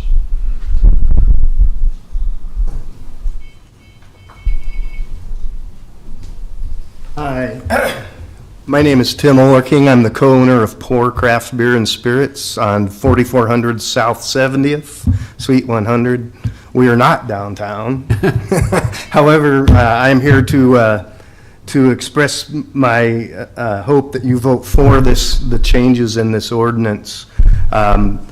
We also would like to do things on our patio, and there are lots of places that are out in our neighborhoods that could benefit from the streamlining of this ordinance. The Sidewalk Cafe started out as a way to revitalize downtown. It started out as a way to improve the walkways, and I think that we can do the same thing in South Lincoln. There are several places that do have sidewalk cafes or sidewalk-like cafes that are operating now, and I think that this business or this ordinance change would streamline our ability to do so. One of the things that I want to point out, and I talked with Councilman Bowers about the public use that's right at the beginning of the ordinance. A lot of the places out in my neighborhood are private property. We still would fall under the same guidelines and restrictions as a sidewalk cafe using public space, but we have come across some things that made doing this a little bit harder because we are not using public property. And so I would urge you possibly to maybe put just a quick sentence in there expressing the ability for somebody that's not using public property to take care or to use this ordinance as well. So thank you for doing this. I urge you all to vote in favor of it and improve the city of Lincoln. And I'll answer questions if you have any. Are there any questions? No. Thank you so much for coming down.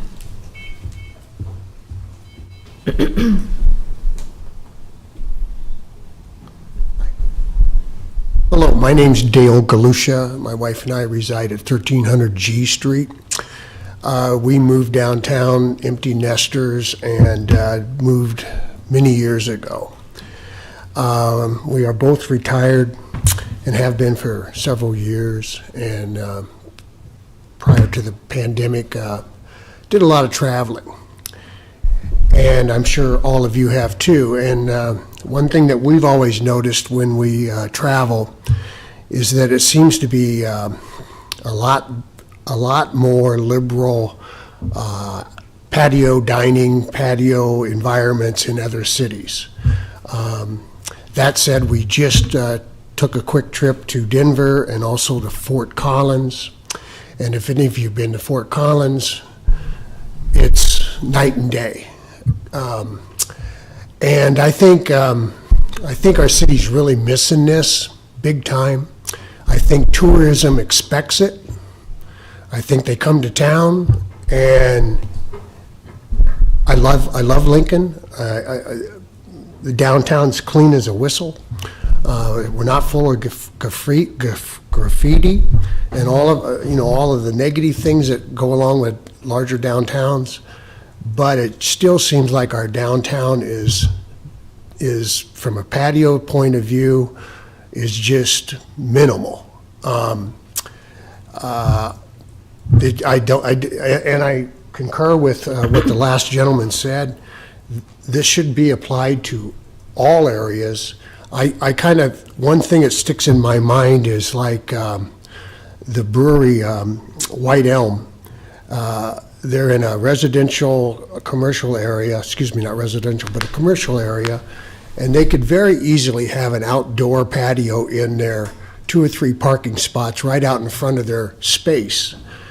And my wife and I, when we go out to have a beer or a cocktail or whatever, we are constantly trying to think, where is it that's outdoors that we can go to that we like? And even living downtown, it's far and few between. And when you tie in the issues with the pandemic, as what Todd mentioned, as far as people looking for these kinds of spaces, I know we are, and it's only going to seems like coming back around at us again. So I applaud you guys, and I hope you find a solution. I know every city's different, liability, public access, how all the hoops that jump through, but every city figured out how to do this and has been doing it a long time before we are even talking about it. So however that mix of rules and regulations, and if the businesses want it, figure out how to define that space, let them police it. If there's violations, ticket them. If the kid walks down the street with a beer, give him a ticket. And if the business habitually ticket him, put them on probation for 90 days or whatever those guidelines are. But I would think that any business that is wanting this and encouraging this are going to be pretty careful about policing their own. I mean, they don't want to have this thing fall on its face. It's another segment of business that they're not getting right now. And as it was alluded to, our younger population is looking for these kinds of environments, and there is a vigor that goes along with this. So that's my 2 cents, and I'm in favor of this amendment. So thank you. Thank you so much for coming down. Is there anyone else I would like to speak on this item?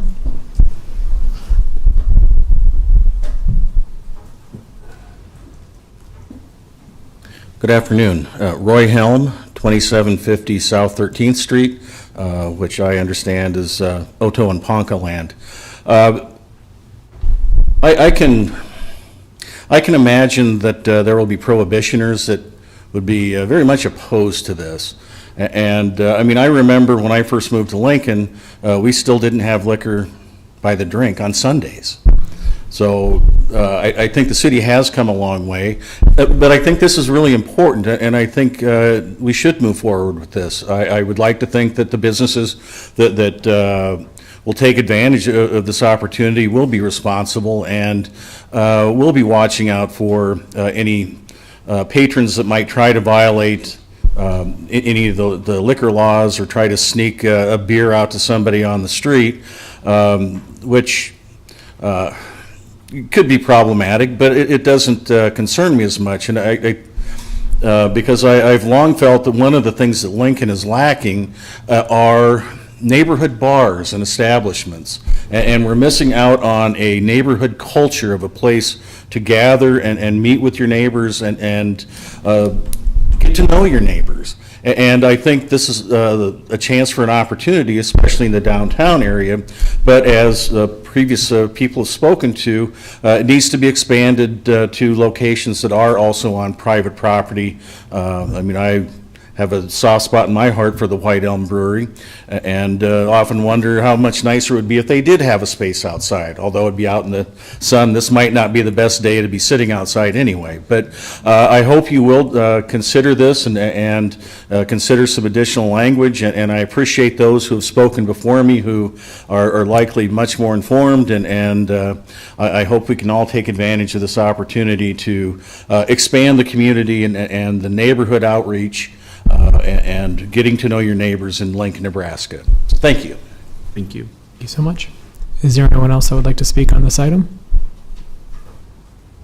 Okay, seeing none, I'm going to move into the rebuttal portion of it. I think I just would finish up by saying, just to clarify one thing, that this would be available not just to downtown, but open to all areas zoned in the B district, so B1, B2, and so on, local business plan, neighborhood businesses.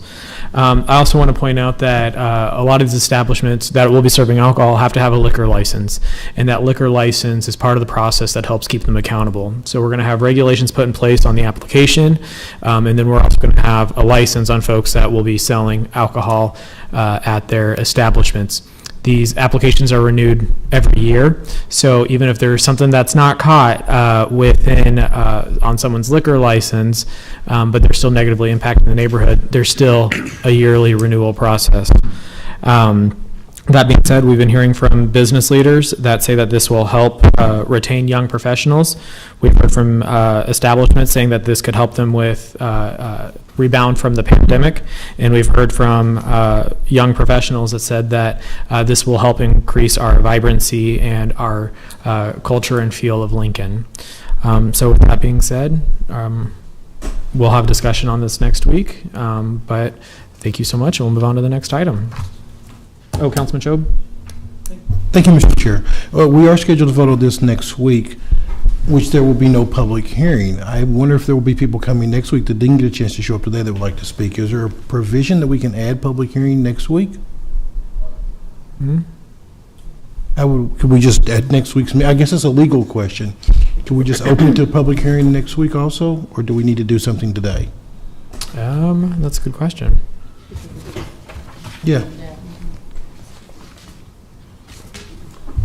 I would say that there can always be a motion. To have public hearing? Correct. And I think that if typically it has been done, like the previous item where you move to continue it for public hearing and vote, I know the council has done that before, or moved it just for public hearing and then have the vote the next week. I think typically it's done at this point to provide notice. I mean, I think the council, always has authority to make a motion at any point in time, but it's usually done at this point to provide notice. So we made a motion earlier, we all agreed to pull the one off of first reading to include it with this one. Correct. It would be easy to make a motion to reopen that for a public hearing next week during the voting session. Or give notice now. I think that you could, what I would suggest is if you want to continue public hearing next week, then I think that there can just be a motion to continue public hearing, and then you could have public hearing on both items. I think that's probably would be clear. We could, but we could also make it clear that we moved this forward for hearing today.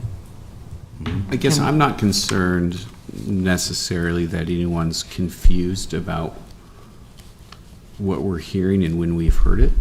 I agree.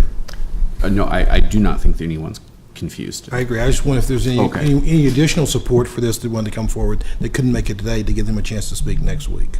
But I think the subject matter was, I guess, listed on the appropriate channels for public hearing today. So I feel that the subject matter is sidewalk cafes. And so if anyone wanted to speak on sidewalk cafes, they've received the appropriate notification and timely notification, so I don't feel that we need to have another public hearing.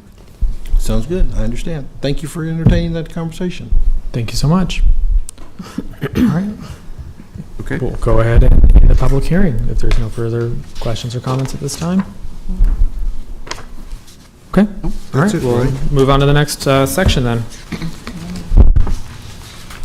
Section 7 is resolutions, first reading, items 7A through 7C. Section 8, ordinances, first reading and related resolutions, item 8A through 8K. Pending list, date certain, items 9A through 9J. Section 10 is our pending list, items 10A through 10C. All right, so today is our second meeting of the month, which means that we have a public comment section. Anyone wishing to address the council on a matter not on the agenda and not planned to appear on a future agenda may do so at the open microphone session. Individuals are allowed a total of 5 minutes to speak, regardless the number of topics. When you do approach, please state your name and your address, and 5 minutes will be yours. Is there anyone that wishes to speak? Come on up, sir. You'll be fine. Hey, I know that guy.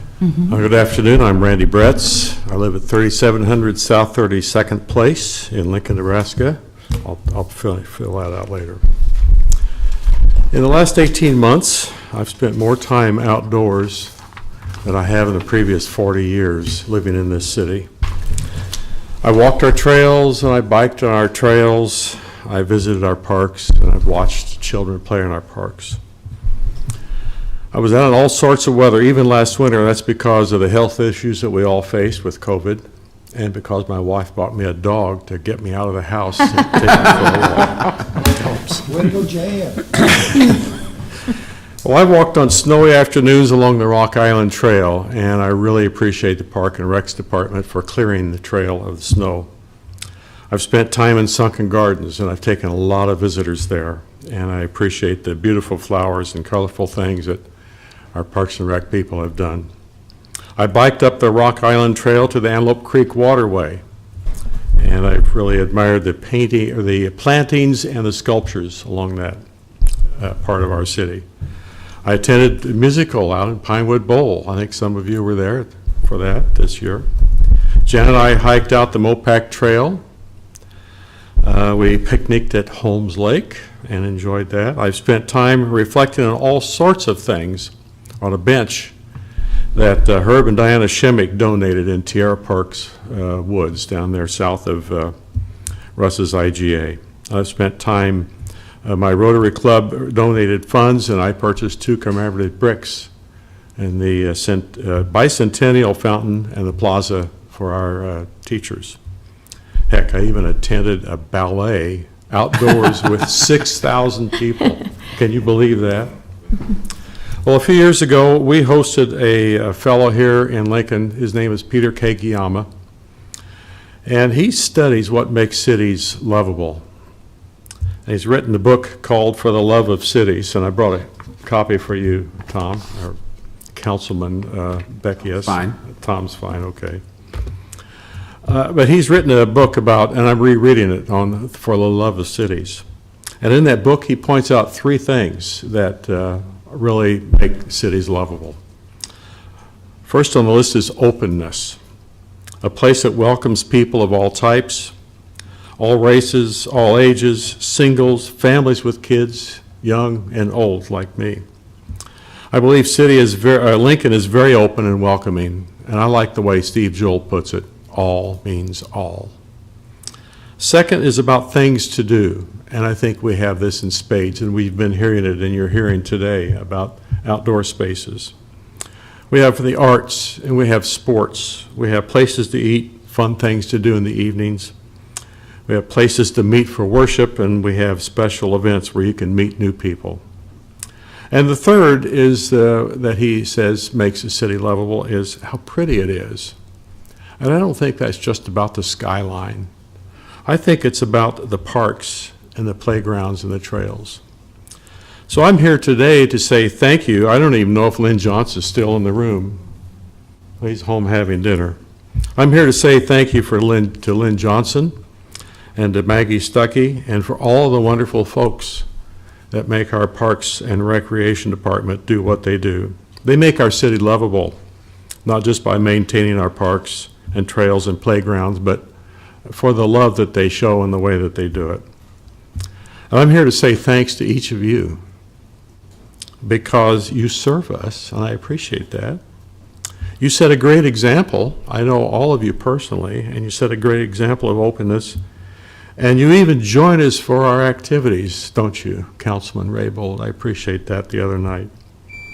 So I love Lincoln, Nebraska. I love how open and welcoming we are, and I enjoy the wide variety of activities that we have available.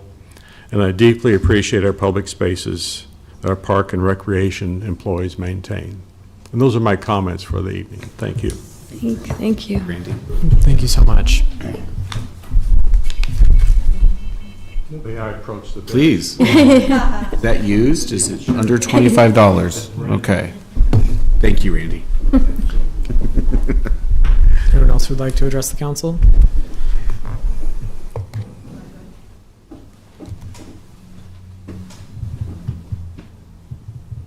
My name's Gary Nelson, and I'm at 5841 Margot Drive, and it's first time opportunity.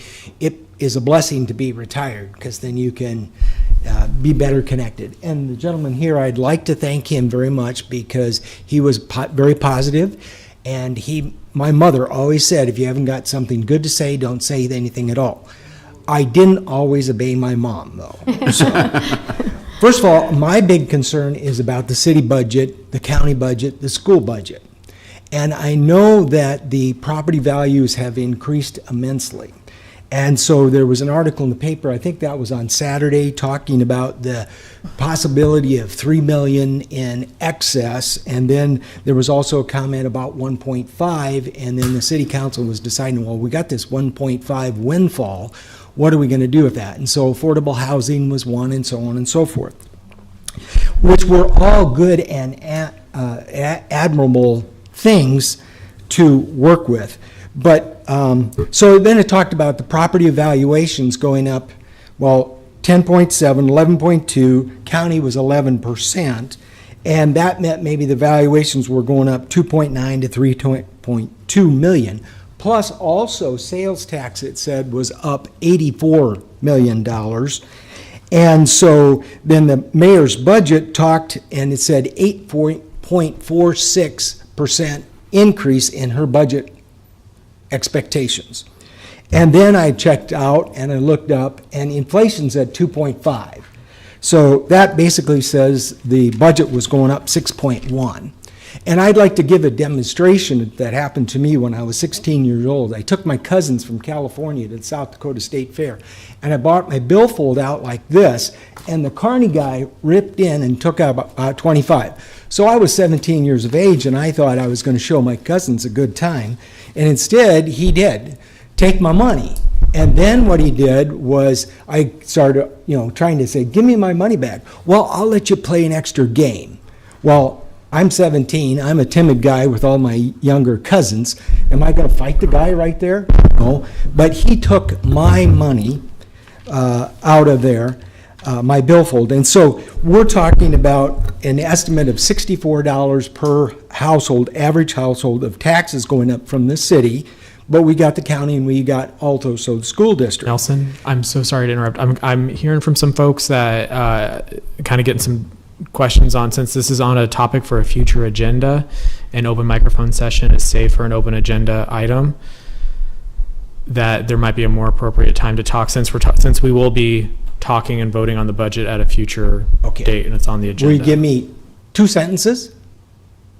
I'll give you 2 sentences. Yeah. Okay. Thank you so much. I'll be on vacation next week when you're talking about the budget. I think that's next week. And so my challenge to you is, if the county can reduce its rate by 1%, would the city of Lincoln be willing to do that? Instead of taking 8.4, make it 7.4, and instead of the tax increase per person being $64, maybe it would be reduced by $20 and make it $44. And we continue to take out of everybody's pocket, then I can't give to the city parks or my church or city impact or those things that I may feel is a better place and use of my money. So my challenge is, would you really seriously consider reducing your budget by 1%? Thank you very much. I appreciate the time. Sir, you had mentioned maybe potentially coming back next week. Is that correct? I will be on vacation. We would actually like to invite you back on Wednesday, this Wednesday, at 3 o'clock if you're available. 2 days from now? Correct. I'll check with. Is that not a public hearing? Public hearing, do it. Just a vote. On the 23rd. 23rd. Is it the 23rd? I'll be back on the 23rd. There you go. In 2 weeks from now. Okay, okay. Thank you.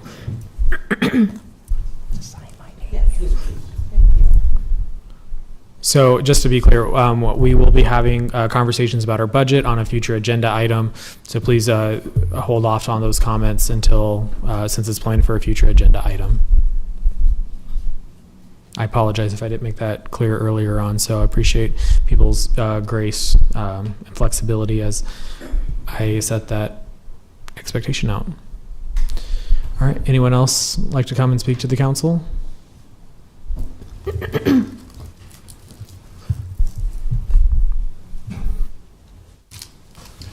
Good afternoon. Roy Helm, 2750 South 13th Street, Oto and Ponca land. I know that this probably doesn't have any bearing here in the council, but I'm a little disturbed by the fact that our governor has sent members of the state patrol to protect our southern border. And, you know, I'm a little offended by that because, first of all, I think it's a gross overstep and a waste of money, but don't really have anything against Kansans. Now, if you're going to protect us from the Okies, all right, I'll think about that. Or if you can protect us from the smoke that comes up from Kansas every spring, I'm okay with that. The smoke that rolls in from Colorado, we can talk about that in another venue. But It's another border. But anyway, what I wanted to touch base on has to do with COVID and the variants, and you know, I'm trying to get back in the habit and practice of wearing a mask because, and I see some of our city staff and are wearing masks, and I appreciate that, and it's going to be difficult because you know, we already had a faction that is vehemently opposed to wearing masks for whatever reasons, and that's okay. But even those of us who will wear masks are weary. And it's going to be hard to go back to that. But, you know, I will follow the directives of Patricia Lopez and, you know, for our city and county, and also trying to follow the guidelines from the CDC. But a huge concern I have with our current situation has to do with money. And the fact that our government and you know, at all levels and ultimately all of us are paying for people's recovery in COVID. And I speak specifically to, pardon me for saying this, but the unvaccinated. And granted that there's a faction of our population that unfortunately cannot receive the vaccination. So I think it's time for our government on all levels to think about restricting how they compensate for or pay for medical treatments if you haven't had a vaccination, because they're out there. They're not mandatory, but there's a potential to mitigate the circumstance, to mitigate COVID and any of the variants. So let's let the insurance companies pay for it if you haven't been vaccinated. And we'll see what the insurance company's reaction is. I mean, I'm not about being inhumane, but it's time to put the money, the government money, to good use. And speaking of putting the money to good use, if we have vaccinations that people in this country aren't going to use, let's send it to countries that need it. Because that's what we should be doing as Americans. If we have the wealth to pay for these vaccines and we have people that aren't going to use them, then let's make sure they get used and put them in arms in people of the world. And we'll have the money to pay for that because we won't be paying for some of the medical bills for people that don't want to be protected and won't take the initiative. And this is not about being partisan. It's about being pragmatic. We all have options. We all have opportunities. We have choices. We have people that are opposed to paying for certain medical procedures on women because of a choice. Well, if you choose not to have a vaccination, you can then choose to pay for your health care, because it's not fair to the rest of us. So that's my 2 cents worth. I thank you very much for your time, for your service, for your consideration. I'm going to get back in the practice of this and try and stay cool, stay hydrated. I know there's beer is mostly water, so I'll probably visit my local brewery. So thank you so much. Thank you so much. Is there anyone else that wishes to address the council at this time? I was going to let everybody else first, but see, I pass out. And not one of you do I trust to help me. Terry Pope Gonzalez, 349 South 1st Street. Please drive by. That was pristine condition when I got here. My father-in-law and his wife, his only wife, I built it because I'm not feeling well. I go into anaphylactic shock. Because of you people, because you're the leadership. Now, you didn't start out the leadership. Started out was Mayor Don Wesley and Lynn Quinzer. And you know what? Because I didn't have those initials, I got discriminated against. And you over there, if you've been in the planning department 30 years, you know I've been complaining a long time. And my accountant swings for the other team. Do I care? Not so much. I'm Mr. and Mrs. I'm the third wife, over 25 years of Martin J. Gonzalez, who was building STRATCOM, Strategic Air Command, off at Air Force Base. And now it's a mess. Now, we all have been poisoned over there. And guess what? Joke's on Lincoln, Nebraska, so have you. When I brought in the OSHA director, the OSHA inspector, he said a 10-mile radius. Now, when TCW Construction brought their bogus one in, said it was fine. You should really take a look at March 3rd, 2020. Go to where it says at a glance and see what happened, okay? I don't know why it was the front page. See, TCW Construction used an OSHA inspector who wrote bogus inspections. Wow. What do you think about that? That's Lincoln, Nebraska. Now, am I pissed off? I really am. Now, Terry Cathy said I need to come up here and be calm. Why? You know, see, this is what the charges are going to be. Reckless endangerment, abuse of power, abuse of position. And when the wrongful death lawsuits come, oh yeah, because there's quite a few of them, all right? So make sure you budget for that. And I'm not talking about the budget. I could care less about your budget, okay? Because what you people, and actually you people right now are just the politicians, okay? Her I'm angry at because in 2015 she could have done something and she didn't, okay? The rest of you, listen, I can barely see and I can't sit down because if I sit down I can't get up, all right? I got a duct tape crutch, and guess what? When I got out here, I worked for the phone company. Guess what we were called? Alliant Communications. You know who they were part of? Lincoln Telephone and Telegraph, LT&T, and then Alliant Communications. And you know the building I worked in? The 401 building that now Nelnet, you know, the telegraph area. And I have to still pay flood insurance. I wonder why. And we're one of the oldest neighborhoods, right? Because when if you can see through all the dust and dirt and crap, crud, all right? It says South Salt Creek Community Organization Historic District, or Historic District something. Okay? 33 pounds of methamphetamine was found 3 houses from my house. Right across the street from a toddler daycare. Right next door to toddlers. Right across the street from old people. So don't tell me how good the life is in Lincoln, Nebraska, okay? Now, when I got here, I thought it was Huckleberry Finn Town. Oh, yeah. Gained, 80 pounds in the first 6 months? Because in 1996, it was a very nice little town. It really was. And I told my husband, okay, his mama was dying, his daddy, okay, I can retire here. Didn't realize that now I have a thigh the size I used to be. Your food is really good.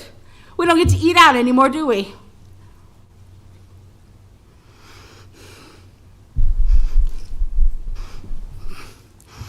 Now I'm gonna go, because who's ever talking their crap on the internet? You come to my house, 349 South 1st Street. You've turned my husband into a mess, and 11 of my neighbors. Now me, death is too good for me, is what my mom used to say. So I will be here to make sure that everybody is held accountable. Am I up? Thank you for your Okay, time. now you guys know my name. Hey, come by and see, all right?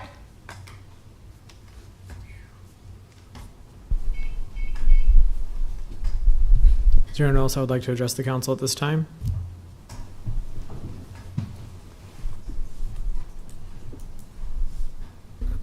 Good afternoon or evening or whatever it is by now.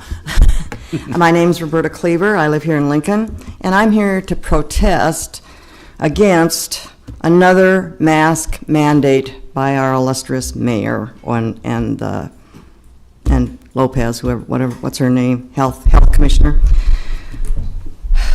I am a mother, a grandmother, a great-grandmother, and I'm here to speak for my children, my grandchildren, and my great-grandchildren.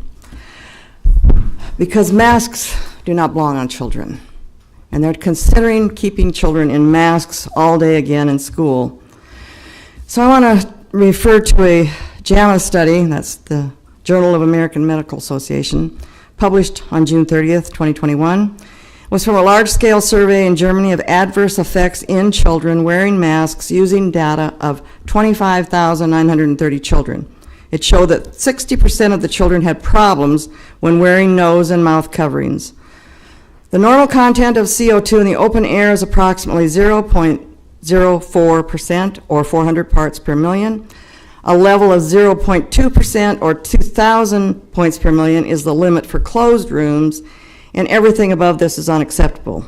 After only 3 minutes of mask wearing, CO2 measurements were over 13,000 points per million in children. Considering that school children under normal conditions would be wearing face masks for anywhere from 120 to maybe 390 minutes, this is indeed unacceptable.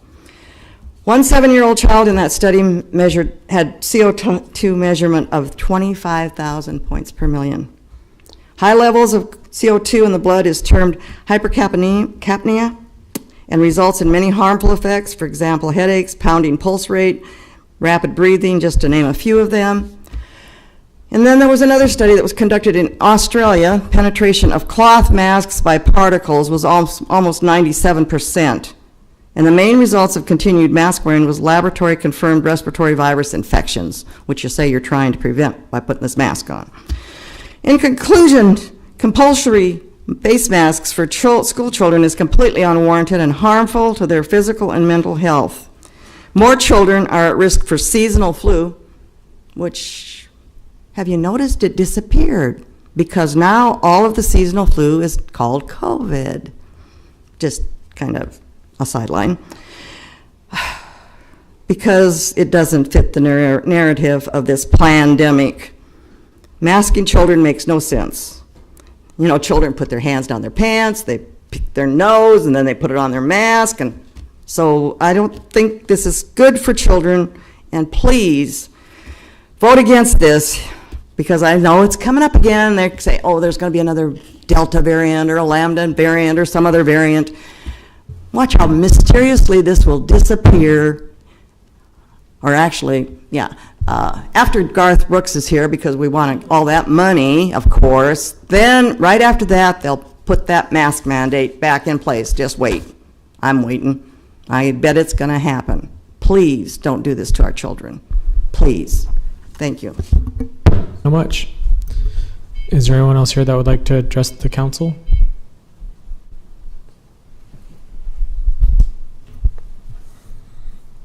Hello, my name's Tim.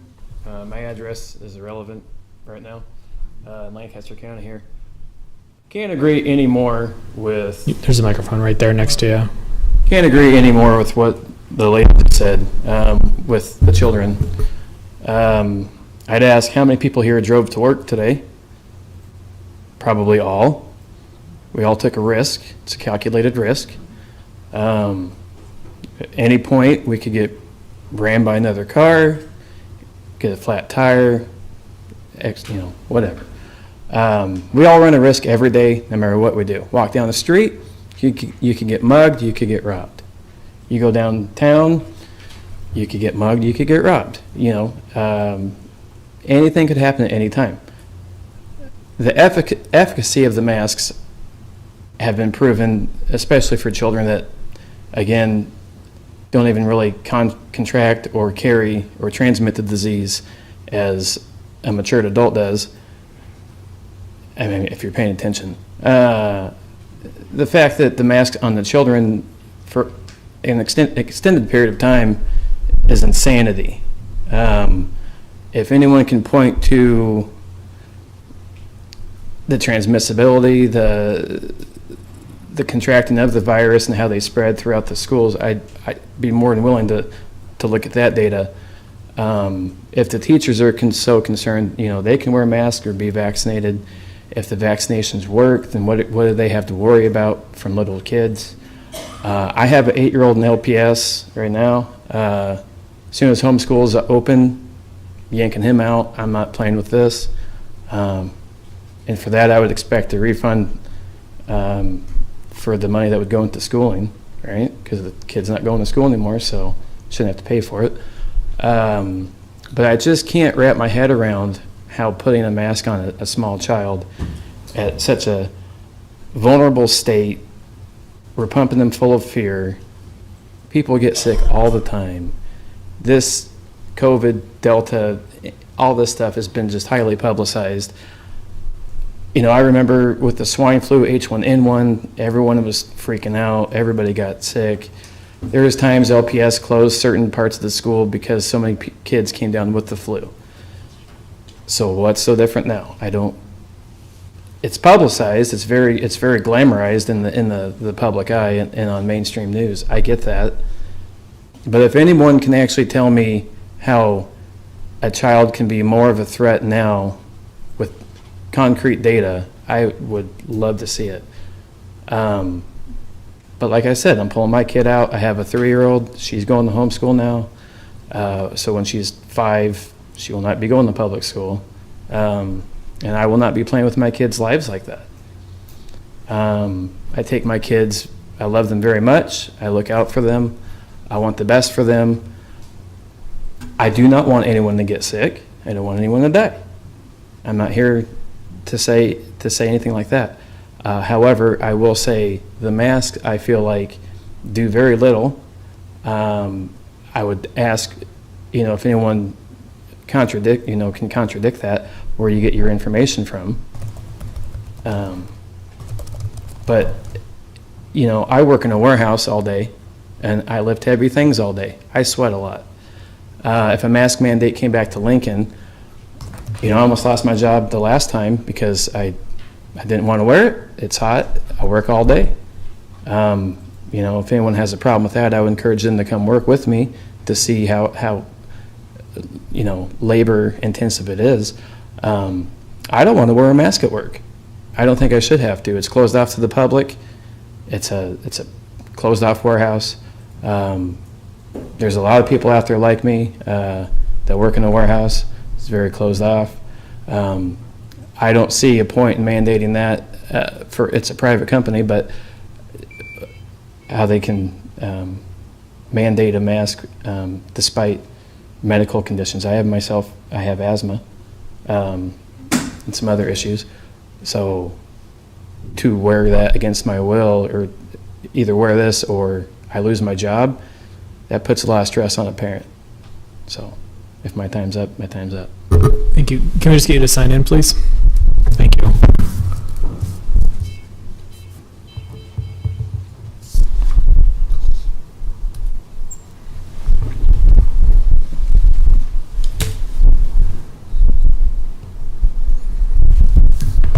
Hello, my name is Jim Froman, and I live at 7335 Pioneers Boulevard, South Lincoln, Nebraska. I'm here to make a request on redistricting. My request is simple. I'm asking each of you and the mayor to take a pledge to not consider any redistricting maps from any source that were drawn using any form of political data.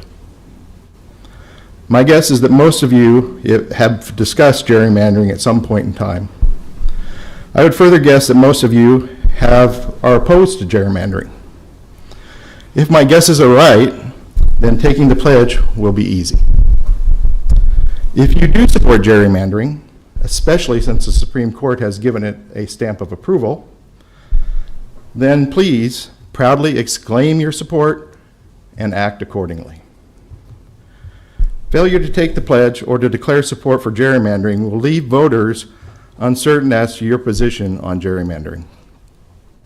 When final district maps are approved and gerrymandering is obvious, you will likely be labeled as cowards, gerrymanderers, and most likely hypocrites when you complain about others gerrymandering their districts. I'm sure you're thinking that the district map you approve will be fair and not gerrymandered. History does not support this conclusion. The current district map was gerrymandered. Hollow excuses were made, but the intent was clear. And current voters will see through your hollow excuses if you gerrymander. Drawing a nonpartisan district map for 4 districts is a very simple process.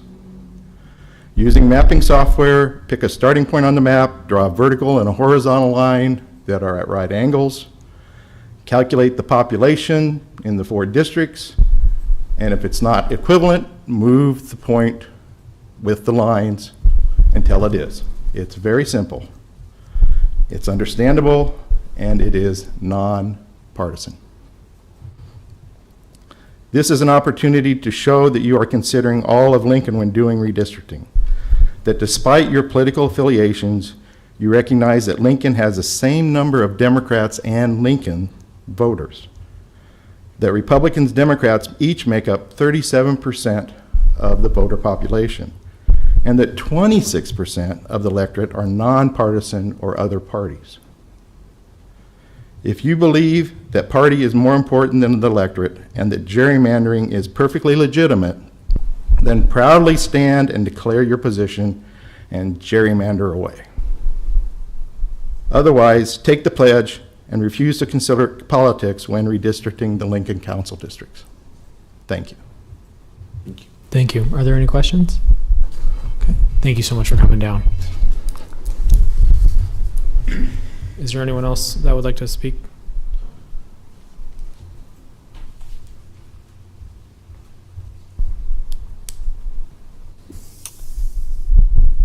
Hi. My name is Amber Stevens. I moved to Lincoln when I was a child. I graduated from Lincoln High in 1993 and now live on a small acreage north of Lincoln with my husband and family. I actually live by Davie. My address I forgot to say is 3801 Mill Road, Davie. We are also foster and adoptive parents for the past 20 years, and I'm a proud Army wife. We have been married for 23 years, and my husband has served in the Nebraska National Guard for the past 30 years and is currently still active duty. We are also actively involved in 4-H and other parts of the Lincoln and Lancaster County community.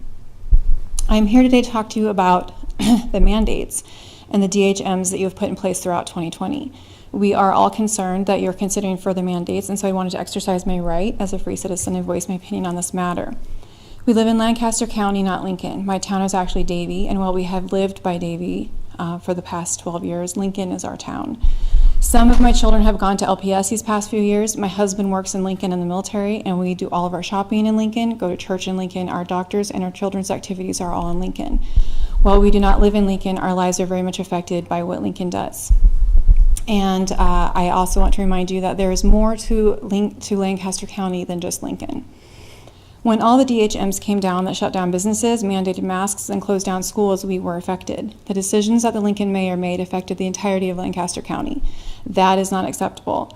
I cannot vote for or against anyone on the city council or the Lincoln mayor, who, of course, is part of appointing the Department of Health board and director. When the mayor of Lincoln is allowed to make decisions that affect those outside of her city, we have no voice. We have no ability to show our approval through the democratic voting process. The Lincoln mayor's long arms reached into the furthest places in Lancaster County, shutting down small restaurants that are literally in the middle of a cornfield. This tiny business did not need to close down. They serve the rural community in Lancaster County and see very small numbers of people, but they could not make their own decisions about how to run their businesses in a clearly unaffected part of the county that had 0 COVID cases at the time. This day is into the 0 to 100 cases according to your own dashboard. The mayor of Lincoln made that decision for them, overstepping her boundaries of Lincoln city limits. I understand that the Department of Health is to look out for the entire county, but the optics are that the health director was doing the mayor's bidding and would not actually oppose her. It looks to the public as if the mayor is pulling the strings and making these decisions that affected all of Lancaster County, which is wrong. Yes, I could go to another community to do my business. We actually are kind of bordered with Saunders County. I could easily go to Wahoo. But Lincoln is my home. Lincoln is where I want to be. I love Lincoln. The mayor should not have enough power to force me to go into another town to take my money and do my business. I saw a report that COVID cases had quadrupled over this past month of July. When I looked at the numbers, we were up to 48 cases per day. That's 48 people per day testing positive. That's it. I also tried to find deaths in July and cannot find that information. I wondered why. What I did find was our fertility rate for the entire state of Nebraska, and it's literally flatlined. No increase in deaths in the past 60 days, which is all I could find info on. Yes, I agree that even one death is tragic. Heart disease is still the #1 cause of death for Nebraskans, and 30 people have died from car accidents in June alone. Should we stop driving or ban fast food or ban obesity or mandate exercising so our residents stop dying of heart disease and car accidents? No, we all agree that would be ludicrous. So why the mandates for COVID, a flu that has a 99% survival rate? It is unnecessary. I am not here to yell at you, call you names, or blame you. I am here to tell you how your decisions affected those in the entire county, to check you on your power, especially the mayors, as citizens in America are supposed to do, and to ask that you not impose any more mandates on the county or on the city of Lincoln. It is not okay that small businesses in the middle of cornfields are affected and that the Lancaster County residents have no recourse, but all the rules still apply. It's the very definition of taxation without representation, and it's just as tyrannical now as it was when James Otis first wrote about it. Thank you. Thank you so much. Is there anyone else that would like to come speak to the council?